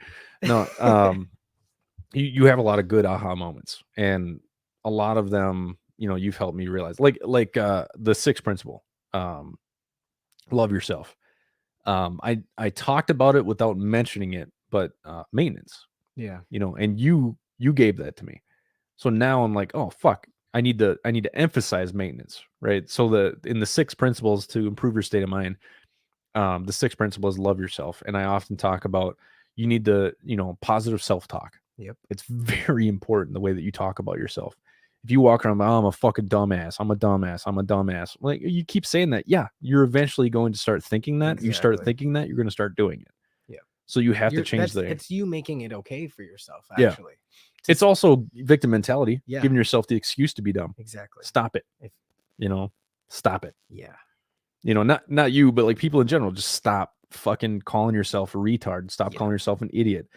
Now, on Veterans Action Report, Trish, Greg's wife, actually brought up a point. She's like, I said something along the lines of, oh yeah, I'm an idiot. She said something along the lines of like, you shouldn't say that about yourself. Yeah. I'm like, yeah, but the intent to that was to make people laugh, right? Yeah. So intent is important. And so, I see where she's coming from, and I always talk about self-care and negative self-talk and how it's toxic. Yeah. You need to have positive self-talk. I also love comedy. And one of these days, I've said it before, I'm going to do stand-up comedy eventually. I already pushed out again a couple months ago, but I'm going to do it eventually. And, when you say goofy things about yourself, in the leadership position of Warriors Next Adventure, sometimes I do degrade myself in front of people. Like I make small dick comments all the time. Yeah. Because if you really think about it, if you're surrounded by somebody who you feel like they think that they're better than you, yeah, it's automatically going to push them away. Exactly. So I don't ever want people to think that I think I'm better than them. But, So that's always I like, do that same thing too. I'm literally one of you. Yeah. I'm just as fucked up as you. I promise. I just have better control. Right. I don't like when people call me and get weird about calling me CEO and shit. I'm like, I'm Nick, dude. Just fucking chill with that. I'm just a dude who figured some shit out. That's it. I don't ever want to be known as the CEO, like walking around. I can't say I'm never going to wear a suit, but I'm going to be the guy wearing fucking comfortable fucking clothes. Yeah. I've gone to business meetings in shorts and t-shirt when everyone else is wearing business casual. And I'm like, fuck, I look like a dumbass, but I don't really care. Because you can make it. I'll make it work. Yeah, and the funny thing is too is I always have something to say because I can usually, my ADD is essentially my superpower. Yeah, because I can see transitions. Yeah, I going right to the next thing. Yeah, and I can see a lot of the problems that people are having, and already solve like 30 different scenarios. And then the more they talk, each scenario kind of goes away until there's like 2 or 3 scenarios left, and I already have the solution for them by the time they're done talking. And so like listening to people have, issues with finances and stuff like that. I'm like, well, why don't you guys just do this? And they're like, who the fuck are you? Yeah, exactly. I run Warriors Next Adventure. Yeah, and then CEO. The interest is there. Yeah, I actually see things like when I was thinking about this on the way here, when you see the things that people can do. When I hear people talk, I literally see what story that they're telling themselves about who they think they are, and that's immediately. I don't have to think about it. I just automatically know because people say things, and you just. That's why I start asking like leading questions. Yeah. So almost every time that me and you talk, you notice it. I know now. you're doing it, and I'm like, thanks, man. I needed that. I know where we're going now. Yeah, like there's a path that I'm going down. Yep. Every time I talk to a veteran, there's a path that we're walking down. I'm just waiting for the right time and the right thing to say to make you realize it. Because with neurolinguistic programming, the whole point is to make it their idea. I don't ever want any veteran thinking, "Oh, I'm going to do this because Nick told me to." No, I'm going to trick you by the end of the conversation to be like, this is what I need. I can tell by what you're saying, what you want to happen. So I'm going to help you get there. Yeah. And the thing is, that makes you like mentally, that makes you feel like you're helping me. So you have the satisfaction of knowing that you're helping somebody else come to a conclusion when really you're just doing exactly what I want you to do. Yeah. And so it sounds like manipulation. Right. NLP, if you really dig into it, it's essentially manipulation to getting people to do what you want them to do, which is essentially what, the FBI course is a lot about, is neurolinguistic programming, is getting people to act in the way that you want them to. Now, the way I use it is to get people to not fucking kill themselves. So I'm not worried about the way I use it, I think the way I try to stop like halfway before like I'm not trying to I want people to arrive at that thought that they want to ask themselves, but they don't even know that. You know what I mean? Like I also do one side that they're not looking at because they're too busy focusing on this to keep it out. Exactly. I like to do reverse psychology a lot too. Like, well, that might be a little hard for you. No, I think I can do that. Well, how would you do it? And then they start telling me, well, I do this. I did it tomorrow once, and she fights me all the time. Wall drop, and they don't even notice. Well, Mara was fighting me once, and she was saying like, well, I'm taking too many courses. Sorry, Mara, I'm airing your dirty laundry. She's like, oh, I'm taking too many courses. She was working her ass off. She had a lot of work at work, and then she's also taking a bunch of credits, and she's like, I just don't know if I can do it. So we started talking and everything like that. And my initial response is to motivate people. Well, yeah, you got it. You got this, exactly. Right? But she's not that kind of person. She needs to be the one to be like, I got this. I'm like, okay, so I'm going to have to mind fuck her for a second to make her realize that she can do it. So we started talking a little bit. I was like, well, maybe just drop like half the classes because it's just a little too much for you. She's like, no, I think I can do it. I'm like, oh, well, isn't it too much? Well, no, I mean, it's only like an extra hour a day. It's only this. And then she started making excuses as to why it's easy. Exactly. And I looked at her and I just smiled. And she's like, you motherfucker.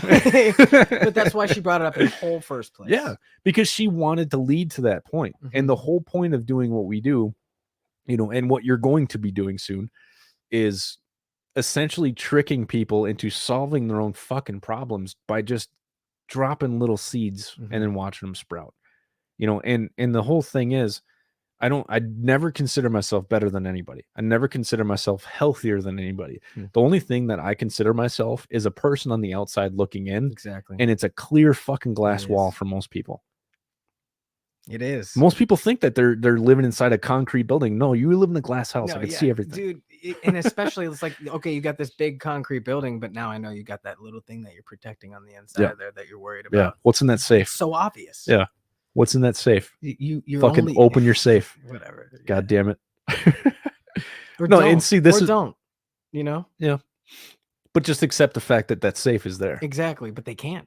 If that's the whole purpose of having the walls, is because it's subconscious. Well, a lot of it is tunnel vision too. Yeah. Like you're so focused on all this other shit when the real problem, there's almost always an underlying issue. Yep. Like when somebody gets mad, right? I'm not going to say who, I'm not going to go off on any personal shit, but somebody was really angry about not being able to find something the other day. Got fucking angry and screaming. And I'm like, whoa, what is really going on here? Because it's not because you can't find that, right? Something as simple as an article of clothing. Something else is going on. Yep. Either there's some sort of turmoil going on in your life that's making you act like this. Now, did I react the way I wanted to? No, I went straight to disrespect and I got mad. Right. And so after the fact, I stopped and thought about it and said, hey, I apologize. Yeah. I should not have gone off like that. What's actually going on? Because there's something else. I realized that when I was so angry, like when I was talking about 2010, when I got back from that deployment and that guy had killed himself, Yeah.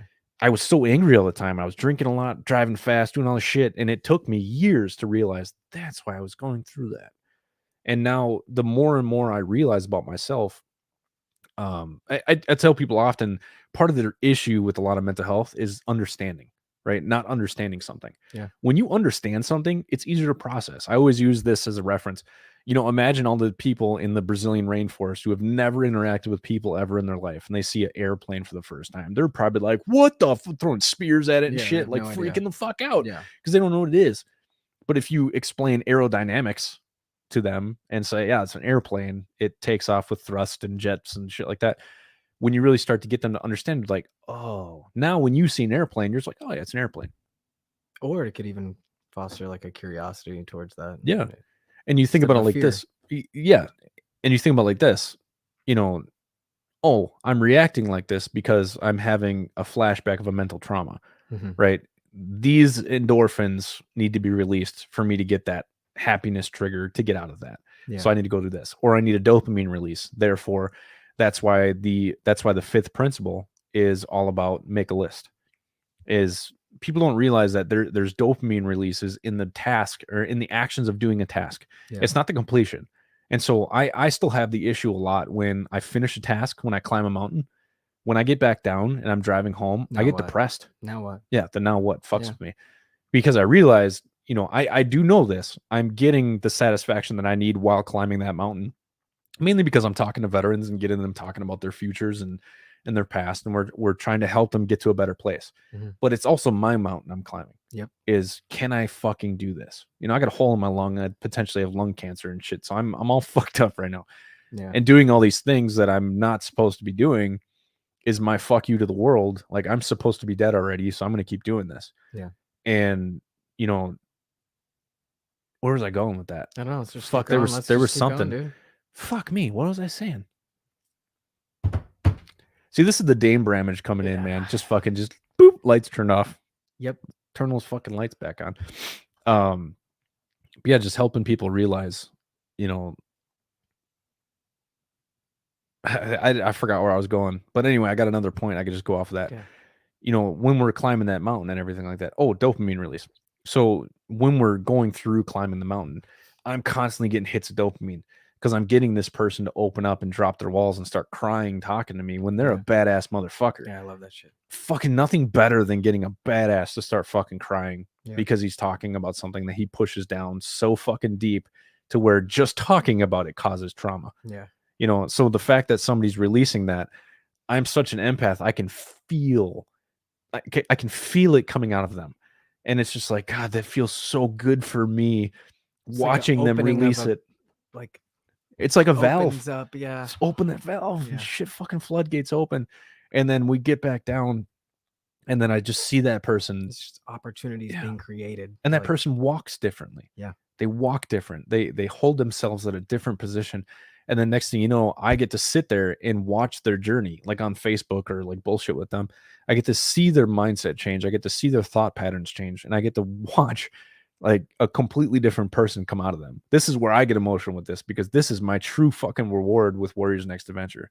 Yeah. My reward is to watch people fucking thrive because of conversations that we had, right? And the realizations that they had, right? I'm just the guy giving the advice. Yeah. They're the ones making the change, but when they make the change, I fucking steal a little bit of that happiness. Yeah. And that's for me.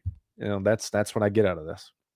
And it's hard to explain that to people that are so like about monetary shit. They don't understand like the feeling that you get is a reward on its own. Yeah.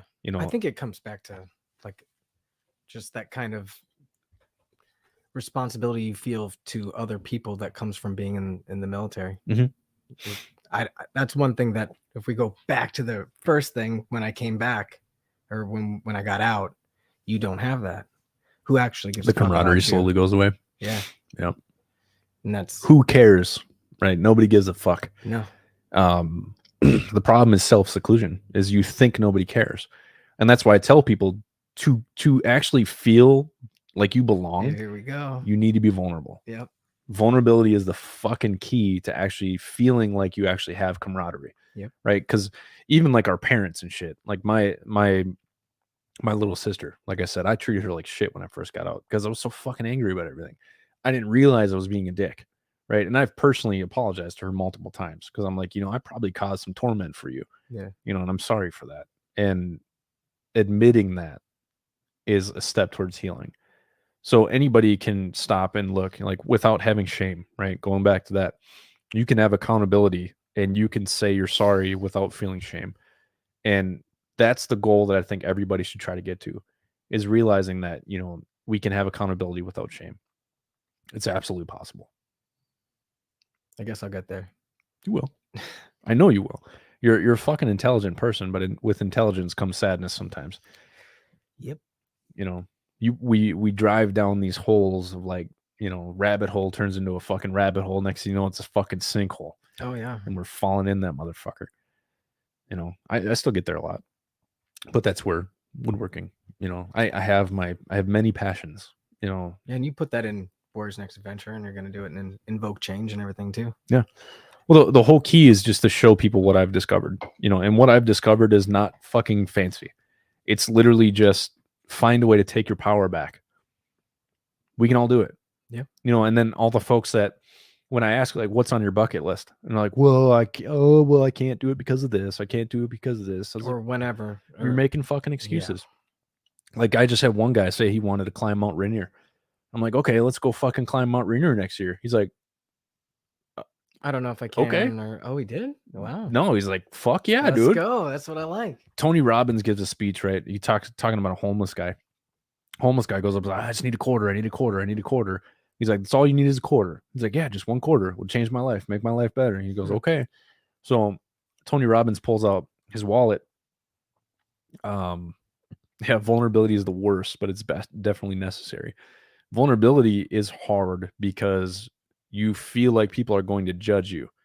But the beauty of vulnerability is once you put yourself out there and you're completely vulnerable. Now, my whole life is out in social media and shit. Everybody knows who the fuck I am. Everybody knows my downfalls. The only thing I keep kind of sacred is my relationship with Mara. I don't really talk about it too much. But I got nothing to worry about. I have nothing to hide. It is what it is. I have nothing to hide from myself either, because I'm 100% vulnerable about everything. Everything that I've done wrong, I've told somebody about it and I've confessed it, right? And so that's why, like, when some people, if you talk about religion for a minute, if you believe in God and everything, when you ask for forgiveness and you confess, what is that? That's Catholicism, right? All Christianity. Oh, okay. But yes. But like when you repent or you just confess your sins, what it does is it relieves it. You can just go, right? You ever told somebody something and you're just like, oh, I need to get that off my chest. Yeah. It's fucking beautiful. And when feeling. you can't, it's the worst. Yeah. And the problem is you can, but you keep telling yourself that you can't. It's not about the other person. Yep. Or the other event or anything. It's about what it's doing to you. Yeah. And I think when you confess or when you repent is a change of attitude, a change of perspective. So now you can allow yourself the space to do a different action or feel a different way or become a different person. Yeah. Yeah, absolutely. That's a good connection. And the beauty is realizing that once you start doing all of that, once you realize that you are truly in charge of your life, nobody can fucking hold you down. Yeah. People can still be dicks to you. And that's when maintenance is key. Exactly. Because that whatever that underlying thing is for you is gonna like peek around the corner and check if you're not paying attention. You're gonna be like, no, I see like there. When I quit my job at the State Patrol last year, everyone's like, what the fuck are you doing? Yeah. Because I had a good job. I made great money. You were almost locked in for retirement, right? No, I was only in for 8 years. I think you gotta be 10 years and technically 10 years. Yeah. Oh man, I didn't even think about that. Yeah. Oh, my bad. Yeah, I didn't mean to throw that on you. Oh, I don't give a shit. Horrible decision you made. I already pulled out my 401k, so yeah, which is pretty good because the economy tanked and my 401k would have been dog shit if I didn't. So sorry for people that still have 401ks, but I fucking lucked out. Now I'm debt free and, I live a good life. But anyway, everyone's like, what are you doing? I was like, I'm taking charge of my life again. I work for an agency that doesn't give a shit about me. Like I miss my troopers, man. Like, especially the Brainerd guys and the West Metro guys. I love those guys. They're fucking great. I love them. Yeah. The relationships that I built with those guys was amazing. A lot of the dispatchers, Jordan commented on here. He was a dispatcher. He also an Army dude, so we talk a lot of shit. Yeah. I miss them a lot. I don't miss the organization. Yeah. Right. The State Patrol. Isn't that everything though? Yeah, usually, but I think it's because the only thing you really cared about were the connections you made and maybe a little bit of money you made. Yeah, same with the military. Yep. I don't miss the Air Force. I miss the people. Yeah, I don't miss any of it. Oh. I mean, I sure as hell don't miss the PT. Fuck running, man. Yeah. I fucking hate PT. Like I can row for fucking hours and hours. I loved PT once I started it. I didn't want to go. My only, I don't know if I want to say regret, but we'll use the word regret. My only regret is not focusing more on fitness while I was in the military. Because once I finally decided to lift weights, dude, I bulked up to like 215 pounds and I'm deadlifting 435. And I was like, imagine if I spent that time in the military fucking lifting weights. I would have been jacked in my 20s. Yeah. Instead of skinny fat. What if I learned all my lessons all at once? Dude, if I could, like, if you could go back in time with everything you know now, dude. Right? Everything is likely going to happen the same if you don't make small adjustments here and there. Would you go back and do it again? Yeah. I mean, I would definitely lessen some of the mistakes. Yeah. But I do most of the same things. I'm pretty torn on that when I talk to people, just because I'm really fucking happy with where I'm at. I could have gotten here a lot sooner. That's what I'm saying.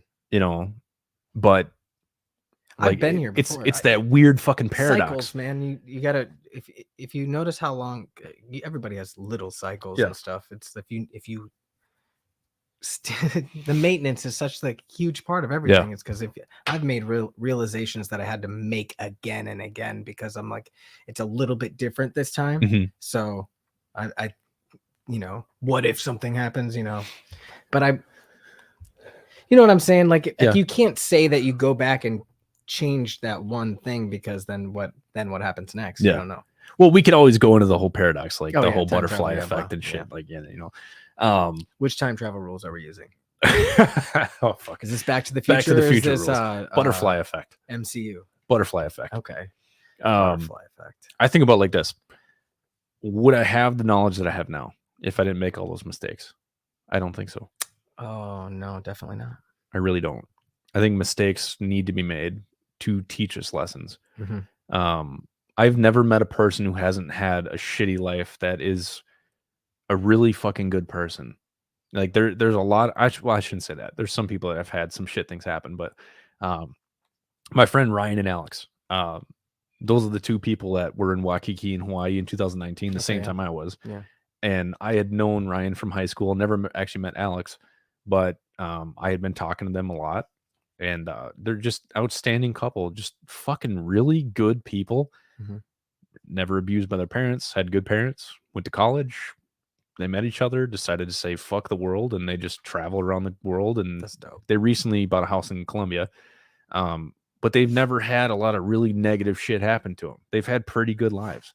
They're really fucking good people too. I'm like, God, I wish I could be where I'm at right now without having to go through all that bullshit. Like, you guys did it. You know why? No, I know why, but it's at the same time. I mean, I wouldn't say I'm envious, but like it's nice really, to see. Yeah, it's really like, nice okay, to that see. exists. It does. That exists. Like people who've experienced trauma their whole life are like, you guys realize there's people that aren't fucked up and haven't been through fucked up shit and actually live good lives. Well, and there's people. What? There's people. There's people who integrate the traumas into their thing so well seamlessly that you don't even know. They wouldn't even have to bring up the fact that they've also gone through something because they immediately switch to whatever's positive in their life. Well, I think about like this. Would I be a motivational speaker right now without going through all my bullshit? No. Fuck no. No. Probably not. You really have very limited choices. Like either you drown or you swim. Yeah. Yeah, dude. I got anchors on my fucking legs, man. I'm swimming like a motherfucker. Yeah. Shit sucks. Yeah. Hey, well, let's wrap this up. I appreciate everybody who stayed along with us the whole time. We're gonna start doing this a little bit more often. I don't know when. We're not gonna have a schedule. It's gonna be random. Everybody keeps asking me to do a schedule. I'm like, fuck you. That's what makes me not want to do this. So this is just kind of like whenever I want to sit and bullshit. These are the kind of conversations that me and Josh have all the time, but me and veterans have all the time. We talk about this kind of shit because it's stuff that people aren't really talking about. Now, we're always going to throw comedy into this. I like having the deep personal conversations, but there's always going to be some bullshit thrown in there. But yeah, thank you guys. Also, thank you to St. Croix Custom Furniture for buying all this equipment for us, like this brand new SM7B microphone. He got us 3 of them. We got new cables. We got a new external audio interface. He makes beautiful furniture. Like if you guys get a chance, go over to St. Croix Custom Furniture, and I'm actually going to throw. Give me a second here. Copy. I don't have a Jamie, so I'm doing the shit myself. Dude, I was literally just thinking that. You're Rogan and Jamie. There we go. All right. So now if you look in the comments here, I posted the St. Croix Custom Furniture. If you guys are in like the St. Croix area, Webster area, whatever. Go check out his stuff. His website is beautiful. His work is absolutely stunning. He built a sauna. Like he just said, fuck it, and built like a movable sauna just because he wanted to. That's dope. And now he's going to sell it and make like damn near double the profit. Like it's beautiful too. Like if it wasn't so expensive, I'd probably buy it. Yeah, he does great stuff. Dominic, let's hit me up, send me a message. We'll talk later. But yeah, this is the kind of shit that we're going to sit and talk about. Right. And I like Veterans Action Report, but this is more of like just a flow bullshit conversation, you know. We're going to have more people on. I like doing it face to face because it's more intimate and it's more so just a conversation between me and you with people watching. I think it's a lot more beneficial. Definitely. But thanks, man. I appreciate you. All right, guys, go check us out, warriorsnextadventure.com. Please donate to us. Everything we do is based off donations. We've never had any grants. I'm not against it. We just haven't had any. I'm just not good at grant writing. We run a 24/7 suicide hotline. We got the race card. The races are starting not this weekend, but next weekend out in Ogilvie Raceway. Ogilvie Raceway is our home track. We got a dirt track race car. We have 2 of them actually. We have a street stock. We have 2 street stocks. We have a Hornet, which is a Saturn Ion, the little vroom, vroom. Veterans can ride that all they want. That car is awesome. It's a lot of fun. We also have a Super. We also have a pure stock, and we also have a sprint car. The only car veterans are really going to be racing in is we do have one of the street stocks that people will rotate out of, and we also have the Hornet. The Wolf Dogs, we're going to try to get up there soon. We've been so busy working on this car, we haven't had a chance to get up to the Wolf Dogs. So that's going to be coming very, very soon. We'll get up there probably within the next couple weeks. The meditation hike is coming up May 20th.